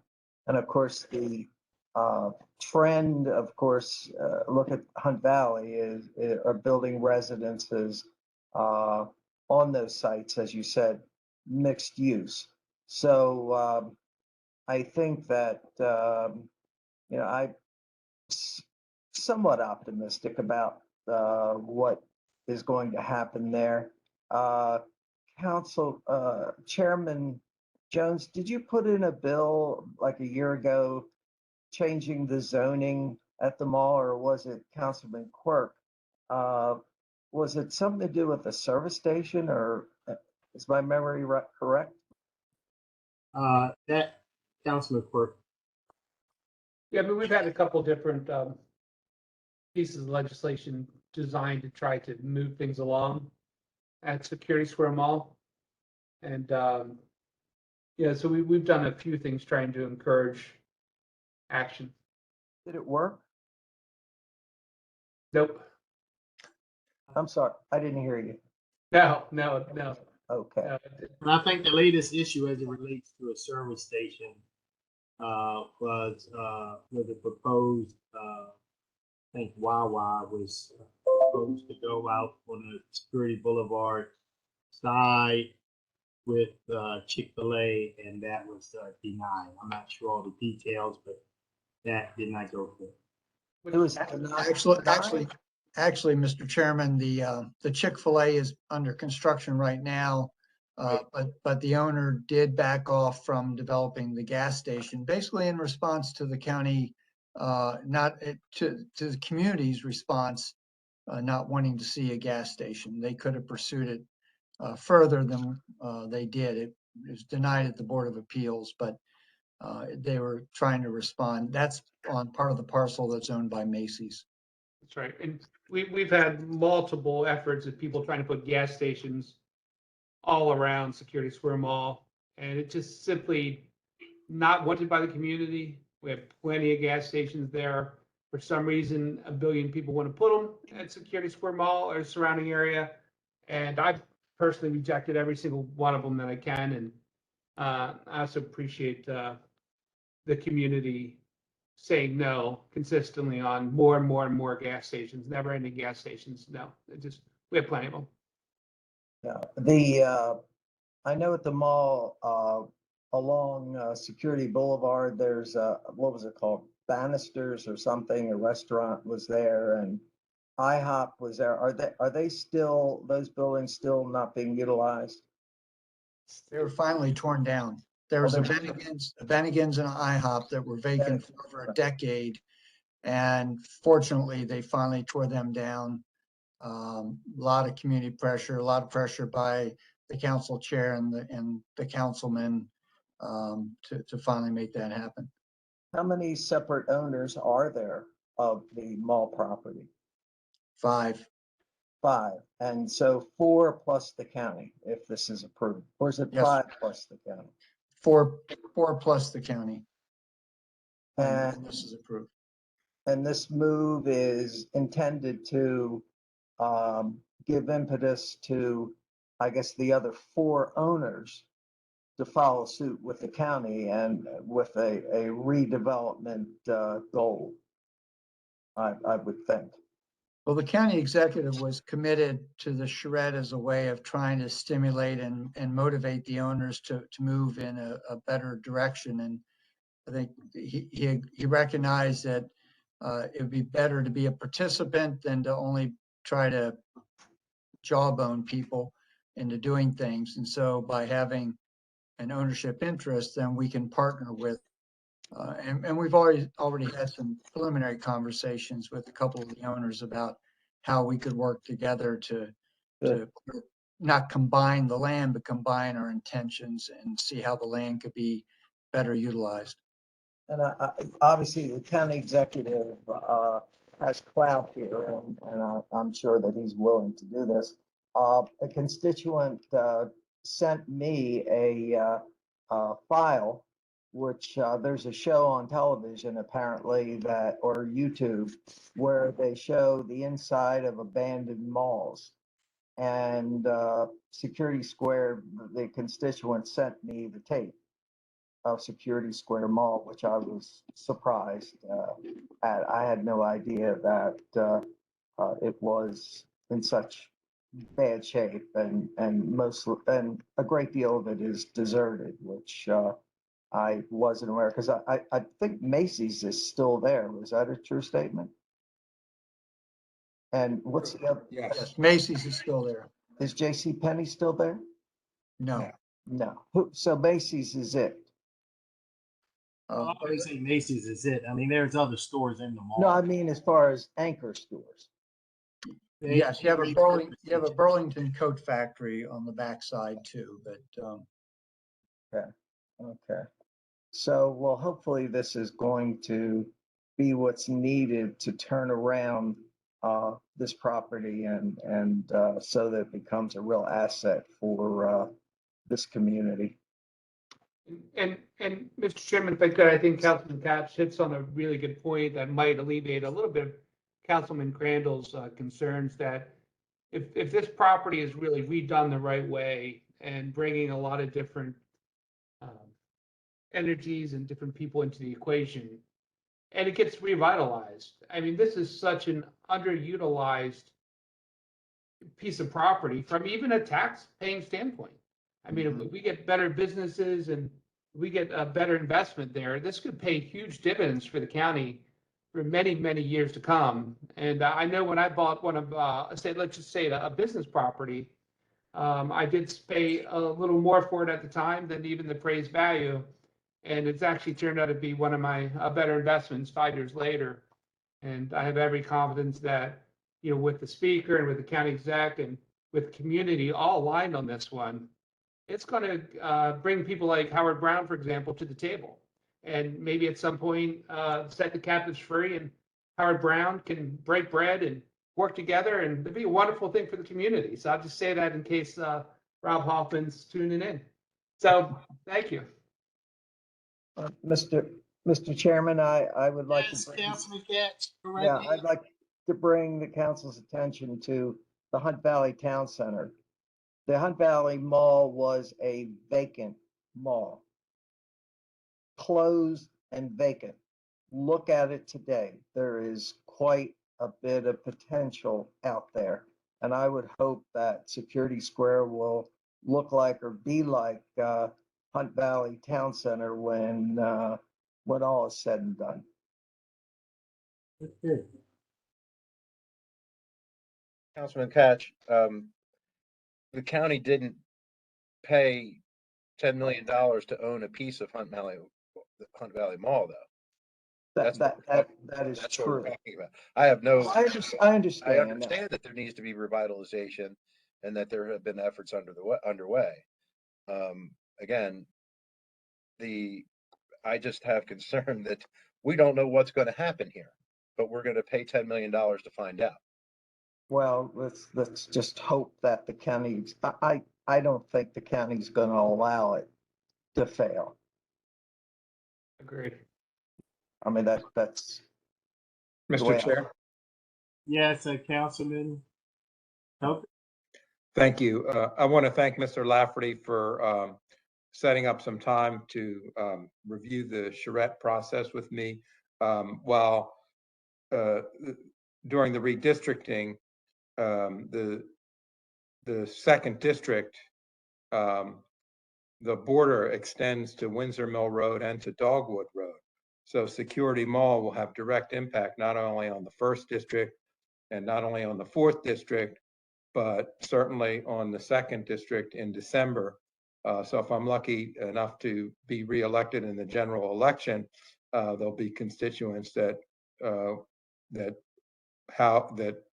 the impact and the development of Security Mall, the redevelopment of Security Mall will impact constituents in the second, communities of Gwynn Oak, Powhatan, Woodmore, Deerfield, Lochern, and more. So really you have this regional, it's regional in scope because there are not many developments that impact 3 different councilmanic districts, which is, nearly half the county. Again, thank you, Mr. Lafferty. I'm looking forward to a robust charrette process. And just to Councilman Katz, when you suggested that the community is in support or against it, in this case, it's many communities in multiple councilmanic districts. So I think this, hopefully this will be successful and impact 3/7 of the county. Okay, thank you, Councilman Patoka. Is there a motion to approve fiscal matter 3 $1 million for the city. I move it. Move. Is there a second? I'll second it. Been moved and seconded. Mr. Secretary, please call the roll on fiscal matter. Mr. Jones, Aye. Mr. Quirk, Aye. Mr. Patoka, Aye. Mr. Katz, Aye. Mr. Marks,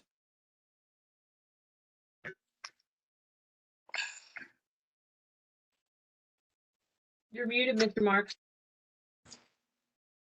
Aye.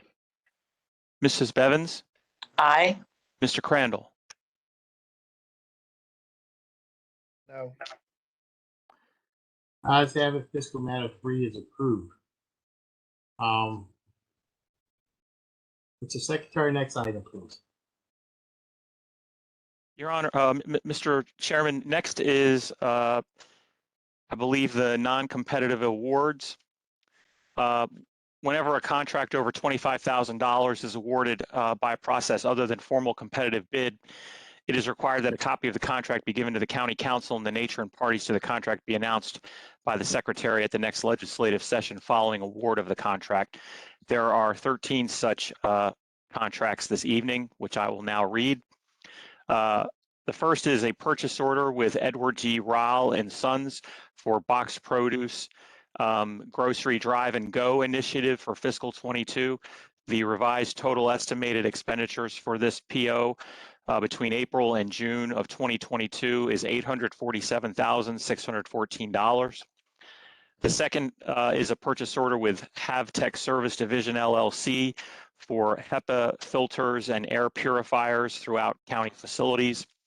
Award total of $127,875. The third is a purchase order with On Computer Services LLC doing business as Unified Power for a UPS trailer cabling and installation at the 911 center at the Gilroy location, $71,613.38. The fourth is a purchase order with Compass Group USA doing business as Chartwell's Dining Services for the purchase of boxed food for food insecure county residents. There are a number of components to this one that I want you all to be aware of. Purchase order 15660 version 1 was dated July 8th, 2021 for $110,376, and the this was already awarded to the council or forwarded. Purchase order 15660 version 2 was dated January 4th, 2022, modified to encumber an additional $53,144. A revised PO total of $163,520. Purchase order 15560 version 3 was dated March 21st, 2022, and was only an internal modification. Purchase order 15560 version 4 was dated April 29th, 2022, and this was modified to encumber an additional $60,000 for a total estimated expenditures between April 1, 2022 and July 5, 2022 of $223,520.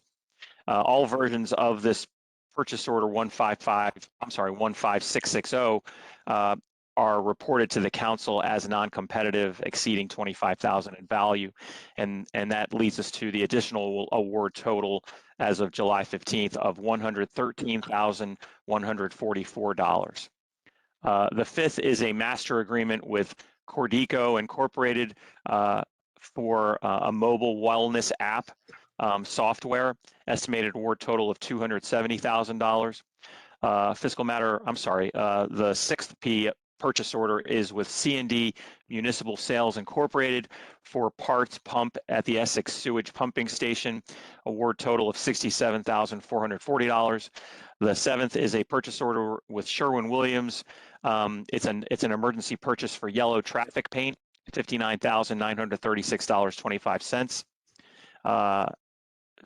The eighth is a purchase order with Metro Two-Way and Tracking Incorporated for radios and repeaters for Rec and Parks, award total of $36,635.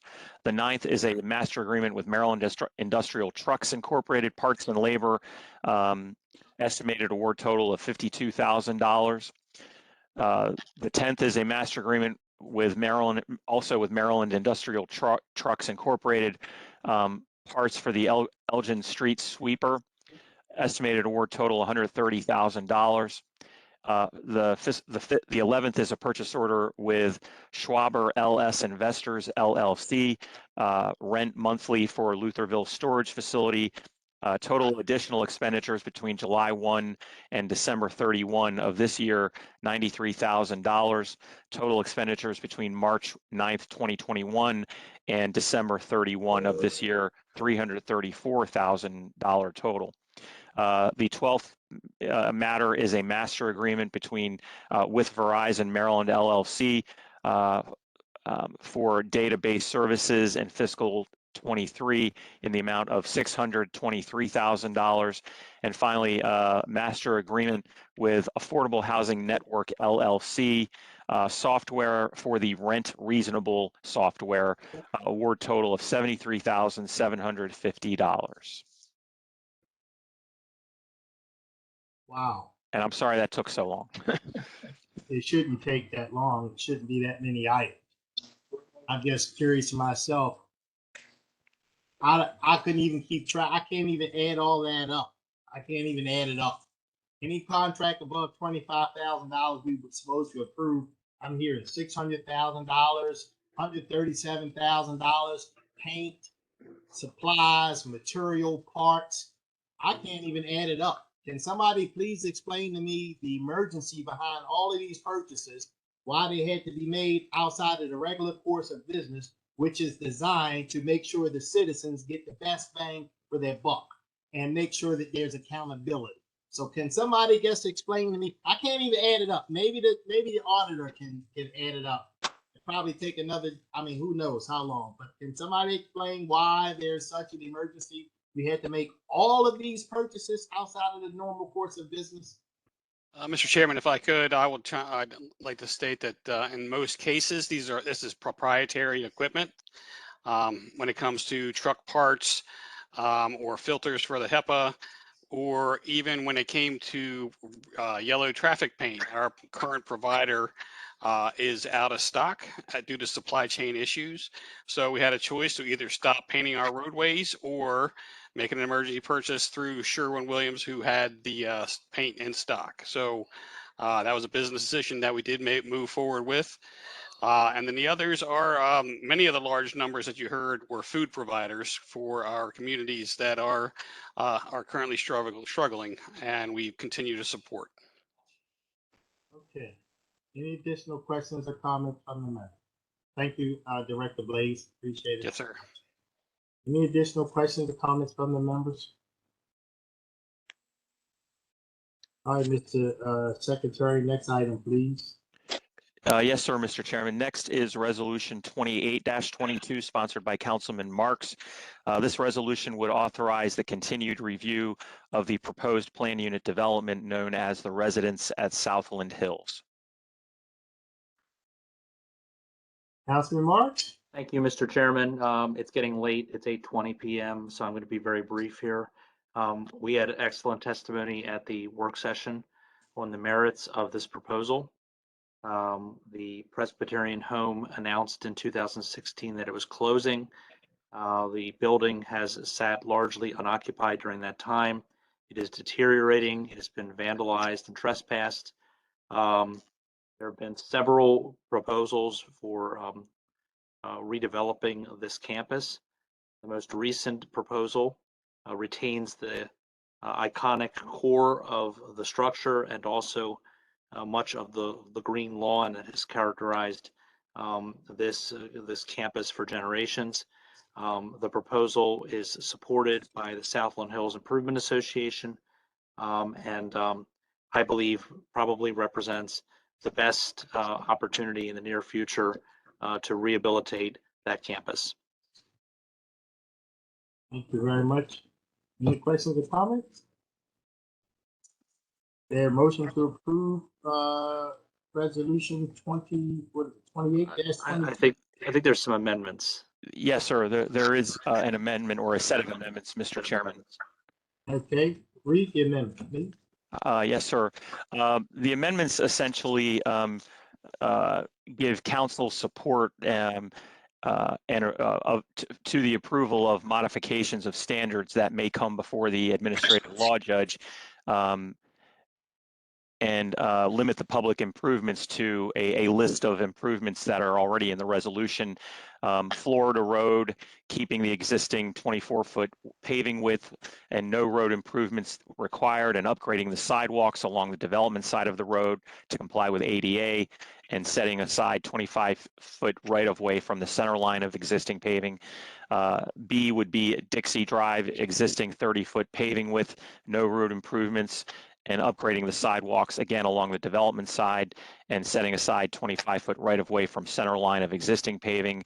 And on Georgia Court, existing 16-foot paving width to be improved and widened by an additional 6 feet for a total of 22 feet, with curb and gutter only on the development side, and not requiring the applicant to construct or contribute financially to the storm drain project on Dixie Drive, Georgia Court, Florida Road storm drain, which is already, I think, in process.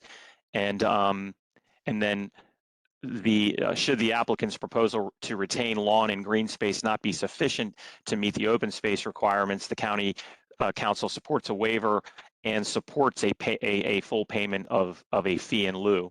And that would be the council supporting and recommending approval of these modification of standards should the ALG deem it necessary. Thank you. Any questions on the amendment? Is there a motion to approve the amendment to bill to resolution 28-22? So moved. A second? I'll second it. Been moved and seconded. Mr. Secretary, please call the roll on the amendment to resolution 28-22. Mr. Jones? Aye. Mr. Marks? Aye. Mrs. Bevins? Aye. Mr. Crandall? Aye. Mr. Quirk? Aye. Mr. Patoka? Aye. Mr. Catch? Aye. Ayes have it. The amendment to resolution 28-22 has been passed. Is there any questions or comments about the resolution? Is there a motion to approve resolution 28-22 as amended? So moved. Second. Been moved and seconded. Mr. Secretary, please call the roll. Mr. Jones? Aye. Mr. Marks? Aye. Mr. Catch? Aye. Mr. Patoka? Aye. Mr. Quirk? Aye. Mr. Crandall? Aye. Mrs. Bevins? Aye. Ayes have it. Resolution 28-22 as amended is passed. Next item, Mr. Secretary. Next, Mr. Chairman, is Resolution 32-22. This is a resolution involving the Department of Libraries for the authorization for the expenditure of non-local funds, International Association of Machinists and Aerospace Workers. Okay, I believe we have Ms. Sonia Alcantora Antone here. Good evening, Mr. Chairman and County Council members. Baltimore County Public Library is requesting authorization for expenditure of approximately $644,168 from our fund balance to fund the unbudgeted additional costs for items associated with the contract with the International Association of Machinists and Aerospace Workers Union. Costs for items in the BCPL and IAM-AW contract were not included in the FY23 BCPL budget because we did not have a contract in place until after the budget process had concluded. The detail related to this estimate can be found on a separate schedule within your packets. It includes funding for additional leave time for our part-time staff. The funding would allow BCPL to implement a new, more equitable pay scale on January 1st. That is a result of a recent compensation and classification study and was negotiated with the IAM-AW union. Further, the funding would cover the costs for a bank of union leave hours, which would enable representational activities amongst staff. This is crucial to BCPL's ability to establish a productive and collaborative working relationship with the union. This authorization would give us the funding needed to support BCPL staff and ultimately uphold the terms negotiated with the IAMAW union. Thank you. Thank you so much for your testimony, and any questions or comments from the members? Yes, Mr. Chair. Yes, Councilman Batoka. Just like to thank Ms. Alcantara Antoine for doing an excellent job as heading up our library systems. From what we've heard in the past, her employees are highly motivated, and I think that speaks to leadership. And glad to hear that they'll be moving to organized labor as a strong workforce. Thank you, Ms. Alcantara Antoine. Thank you. Thank you, Councilman Batoka. We certainly, like you said, we wish the employees well, and we wish, we love our libraries. It's a very important part of every community throughout Baltimore County. Any additional questions or comments? Okay, is there a motion to approve resolution 32-22? I'll move it. Second. I move in second. Mr. Secretary, please call the roll on resolution 32-22. Mr. Jones, Aye. Mr. Patoka, Aye. Mr. Catch, Aye. Mr. Marks, Aye. Mr. Quirk, Aye. Mr. Crandall, Aye. Mrs. Bevins. Aye. Ayes have it, resolution 32-22 is passed. Mr. Secretary, next item, please. Resolution 33-22, compensation county administrative officer. Ms. Rhoda Benton.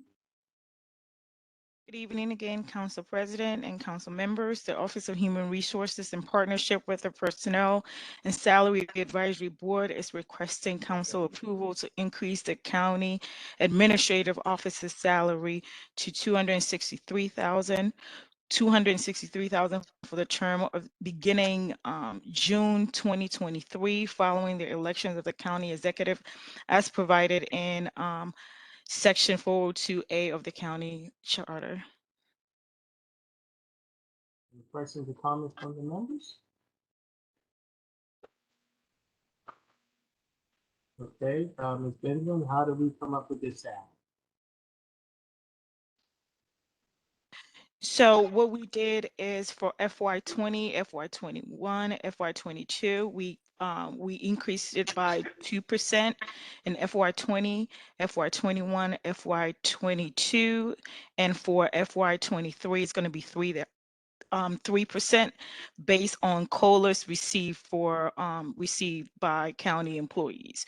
So all our benchmarking was done using this model for the county executive as well as the county administrative officer. So is that a total of 9% or 10%? 9%, sir.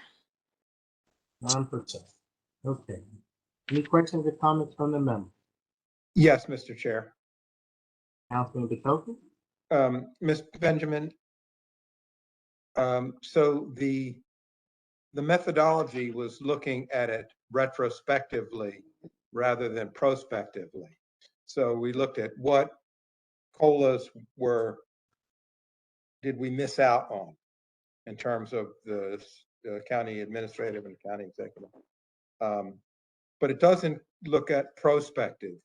So as the economy moves forward and other county employees are getting COLAs moving forward, we're not and I think it was the same methodology as we used as you used for council members as well.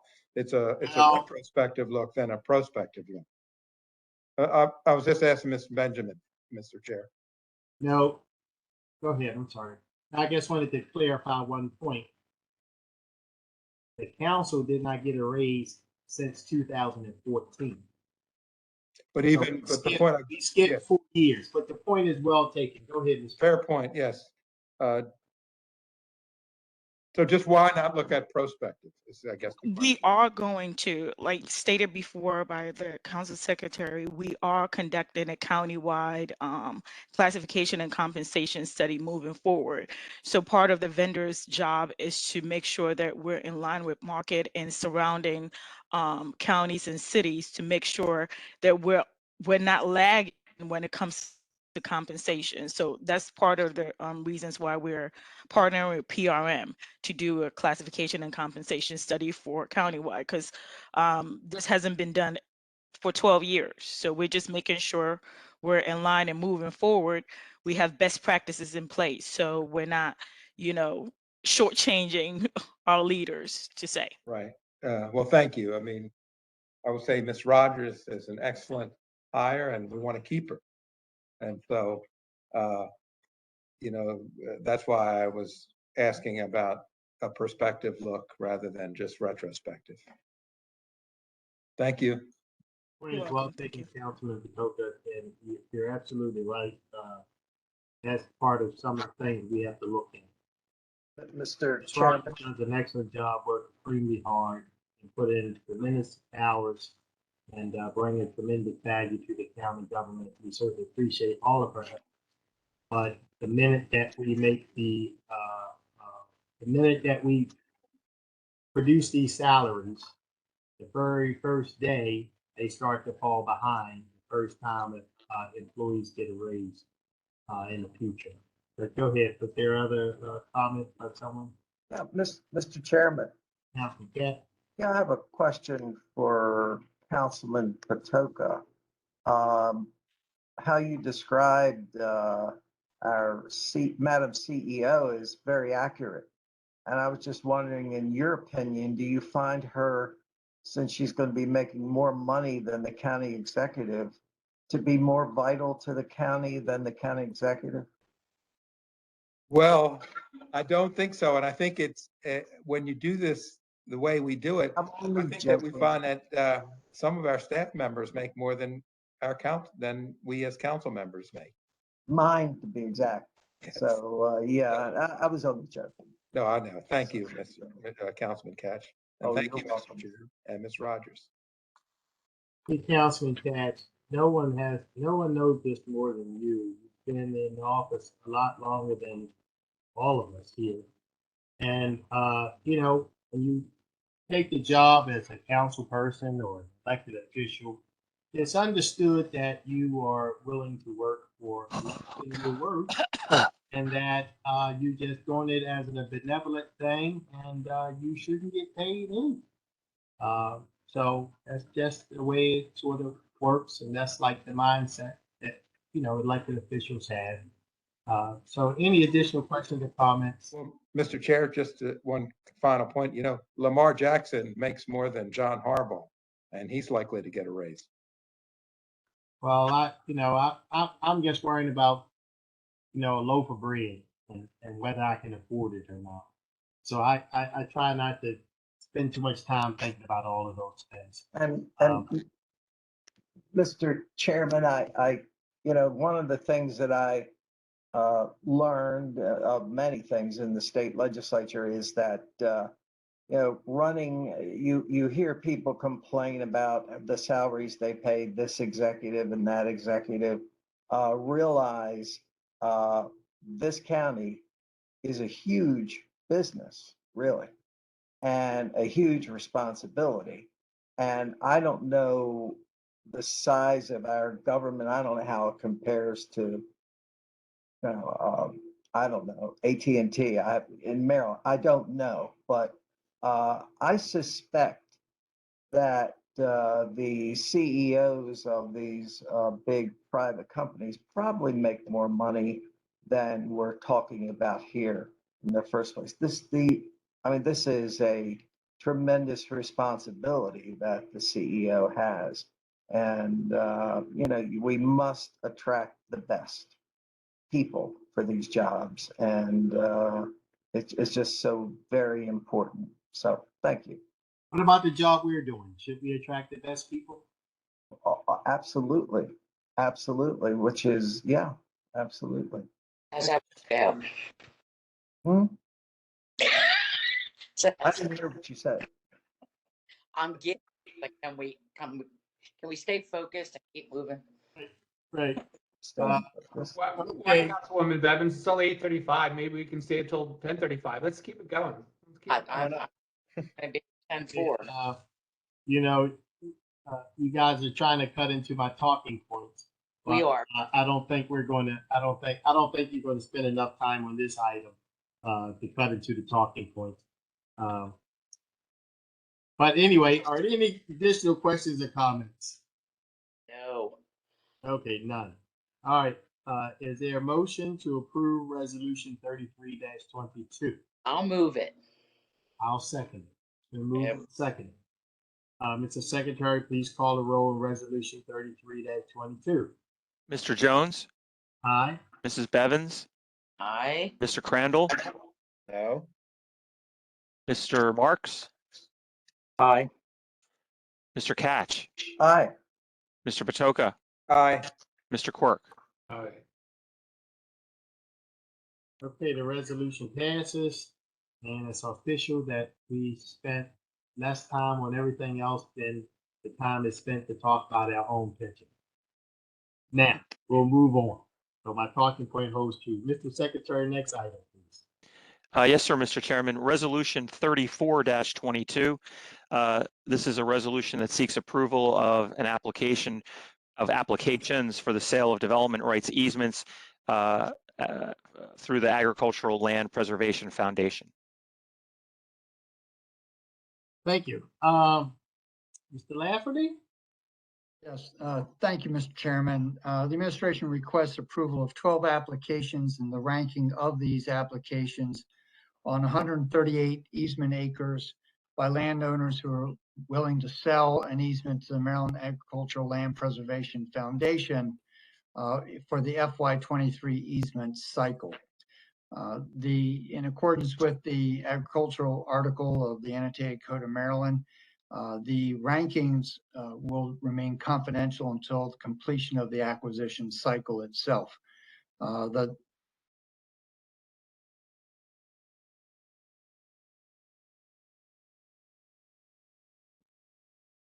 You went on mute, Mr. Lafferty.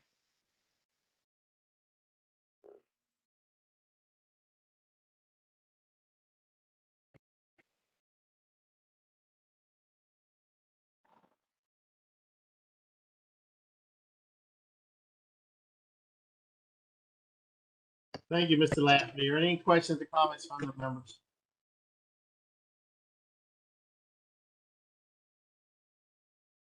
Okay, is there a motion to approve I'll resolution? move it. I'll move it. Second. And seconded. Mr. Secretary, please call the roll on resolution 34-22. Mr. Jones, Aye. Mr. Catch, Aye. Mrs. Bevins, Aye. Mr. Quirk, Aye. Mr. Crandall, Aye. Mr. Marks, Aye. Mr. Patoka. Aye. Ayes have it, resolution 34-22 passed. Mr. Secretary, next item, please. Resolution 35-22 seeks council approval of applications for the sale of agricultural easements. Okay, Mr. Lafferty. Thank you, Mr. Chairman. The administration requests the approval of a resolution recommending 4 applications and the ranking of these on 174 easement acres that would sell easements to the Baltimore County's Agricultural Land Preservation Program. They have 6 associated development rights that would be extinguished through this process. The Ag Board has reviewed each farm and ranked them based on factors that are established in code. And Megan Benjamin, who's head of the program, is here with me to answer any specific questions. Okay, is there a motion to approve resolution? I move the bill. It's moved. Is there a second? Second.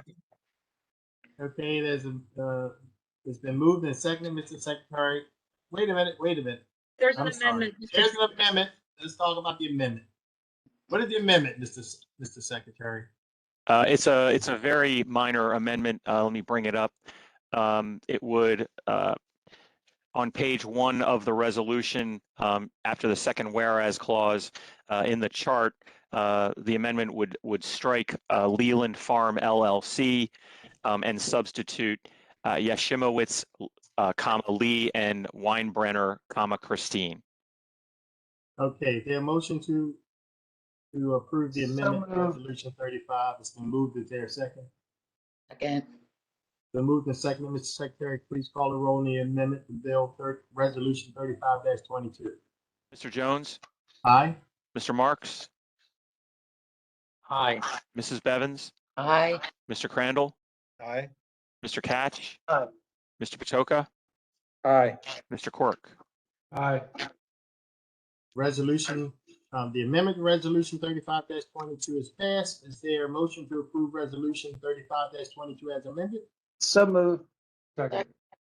Been moved and seconded. Mr. Secretary, please call the roll. Mr. Jones, Aye. Mr. Catch, Aye. Mr. Patoka, Aye. Mr. Marks, Aye. Mrs. Bevins, Aye. Mr. Quirk, Aye. Mr. Crandall. Aye. Ayes have it. Thank you, Mr. Chair. Resolution 35-22 as amended has passed. Secretary, next item, please. Next, Mr. Chairman, is Home stretch, we're in the home stretch. Resolution 25-22. This resolution is sponsored by Councilman Marks and seeks council approval to amend the boundary of the Lock Raven Commercial Revitalization District. This resolution is advancing because an agreement was reached between one of the property owners and the Associates of Lock Raven Village. Gunnar Henderson, single. Okay, is there a motion to approve Resolution 25-22? So moved. Second. Been moved and seconded. The Secretary, please call the roll on Resolution 35-22. Mr. Jones, Aye. Mr. Marks, Aye. Mr. Patoka, Aye. Mr. Catch, Aye. Mr. Crandall, Aye. Mr. Quirk, Aye. Mrs. Bevins. Aye. Ayes have it. Resolution 25-22 has passed. Mr. Chair, Yes. can I ask Councilman Marks one question? Mhm. Councilman Marks, what is the business? Do you mind telling us the business? It's the Bob Evans. Oh, The okay. Bob Evans is located. Yeah. Okay, thank you. Great. Thank you. Okay, next item, introduction only, Mr. Boswell. Yes, sir. Mr. Chairman, Resolution 36-22, authorization of a payment in lieu of taxes or pilot Merit Station 2 LLC for introduction only this evening. Next item, please. Next is Resolution 37-22, endorsement of financing of project Merit Station 2 LLC for introduction only this evening. Next item, please. Next is Resolution 38-22, approval of a loan agreement, Merit Station 2 LLC for introduction only this evening. And next item. And finally, for introduction only this evening, we have Resolution 39-22, sponsored by Councilwoman Bevins. This resolution would authorize the continued review of a proposed planned unit development known as BC Middle River Park. Okay, thank you very much. Is there any further business to come before the council? There is no further business, Mr. Chairman. Is there a motion to adjourn the meeting? So moved. Second? All in favor? Aye. Aye. Ayes have it. The meeting is adjourned. As is customary, anyone who is registered to speak online prior to the meeting is allowed 3 minutes to speak. I understand we have a couple of speakers. Ms. Del Castro, if you please give us our first speaker. Certainly, Mr. Chair. First speaker is Jonathan O'Neill. Mr. O'Neill, you are a panelist. You may begin your testimony. Good evening, Mr. Chairman and council members. My name is Jonathan O'Neill, and I am the Employee and Labor Relations Officer for the Baltimore County Public Library. I'm speaking today in support of the council's consideration of the approval of funding for the Memorandum of Understanding between the Baltimore County Public Library and the International Association of Machinists and Aerospace Workers. My role at BCPL is to help orient the organization to the new normal of our labor management relationship and to make sure BCPL hits the ground running in this new collaborative bargaining environment. I oversee the grievance and arbitration procedure, serve as the point of contact for all communications with the union, and respond to the union information requests. I also process and conduct union demands for bargaining and information sessions, communicate with branch and department managers about labor policy, and facilitate and participate in meetings of BCPL's Labor Management Committee. I am tasked with maintaining open lines of communication with the union in order to foster a collaborative working relationship. Currently, the agreement between BCPL and the union has yet to take full effect because funding for the entire contract was not approved by July 1st, 2022, the date the parties agreed was the go-live date for the contract. Not having this funding will hamper the union's efforts to represent its members. Without funding, the union cannot access paid leave for its stewards and chief steward to represent employees in matters relating to grievance and impact bargaining. Currently, stewards can only represent employees on their own time, on breaks, at meals, or before and after shifts.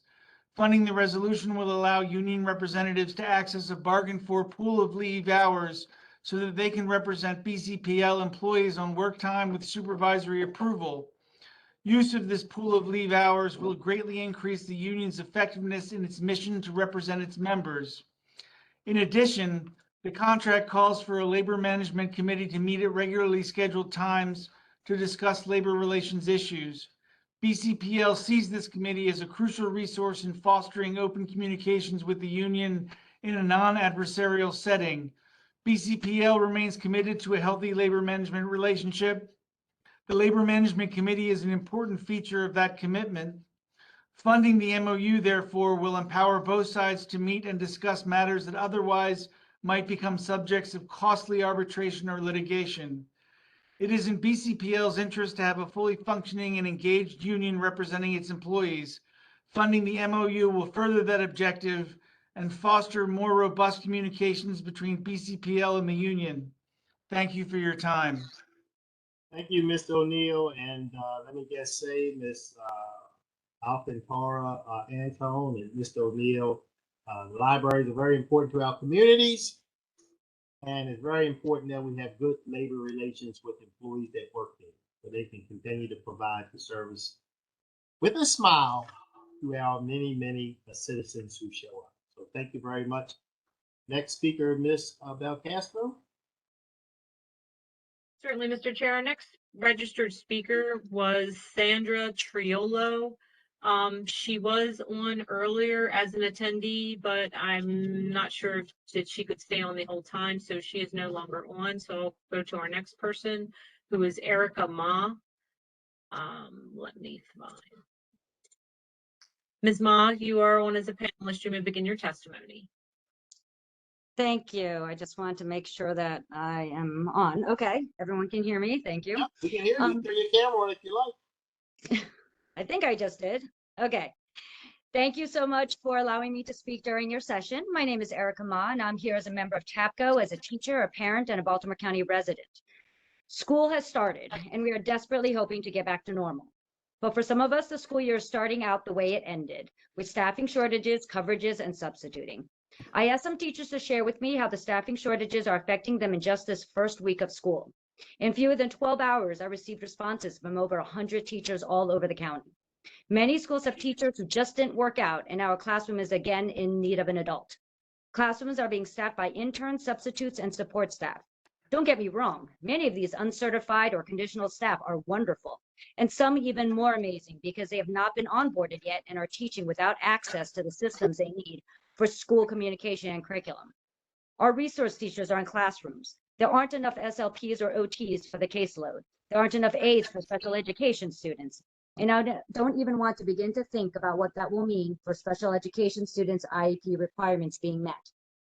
Over 120 teachers have class sizes or caseloads higher than last year.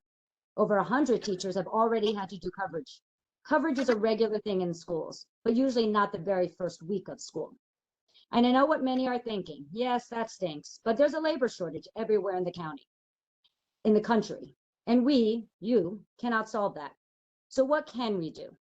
We can raise the salary and long-term gains of teachers so that the few teachers, aides, SLPs, bus drivers, nurses, support staff out there will come to Baltimore County. It's been a tough couple of years. We are losing teachers to retirement every year, but the number of resignations is increasing at an alarming rate. In 2019 to 20, 427 teachers resigned. The next year, it was 625. This past year, there were 860 resignations, 860, almost double 2 years ago. Unsustainable is a word that has been used to describe the new salary scale that TABCO has negotiated with BCPS. But our teaching conditions are also unsustainable. The conditions that our students are learning under are unsustainable. To be honest, looking at big budgets like yours make my eyes blur, which is why I don't teach math and I'm not in public policy. That's not my job. My job is to teach children, and that is exactly what I am doing. That is what thousands of teachers, interns, conditionally certified teachers, aides, resource teachers, substitutes, and many others are doing. It is, however, your job, the county executive's job, and BCPS administration's job to look at the budget and make it work. We are back in the classroom teaching, and I beg all of you to get back to the table and find a way to help us sustain quality teaching from quality teachers in Baltimore County and fund our negotiated salary scale. Thank you very much for your time. Thank you for your comments, Ms. Ma, and we certainly appreciate you and every other teacher in Baltimore County Public Schools, as well as across the state and the country, doing the most important job. I always say my mother did that job for 36 years, and she's 87 years old, and if she was able, she could get up and go do it right now. Do we have any more speakers, Mr. Castro? No, Mr. Chair, there are no other speakers this evening. Okay, it's been a long evening. We certainly appreciate everybody's time. Appreciate it. Any comments or final words from any of the members before we leave? All right, thank you very much. It's Madam C.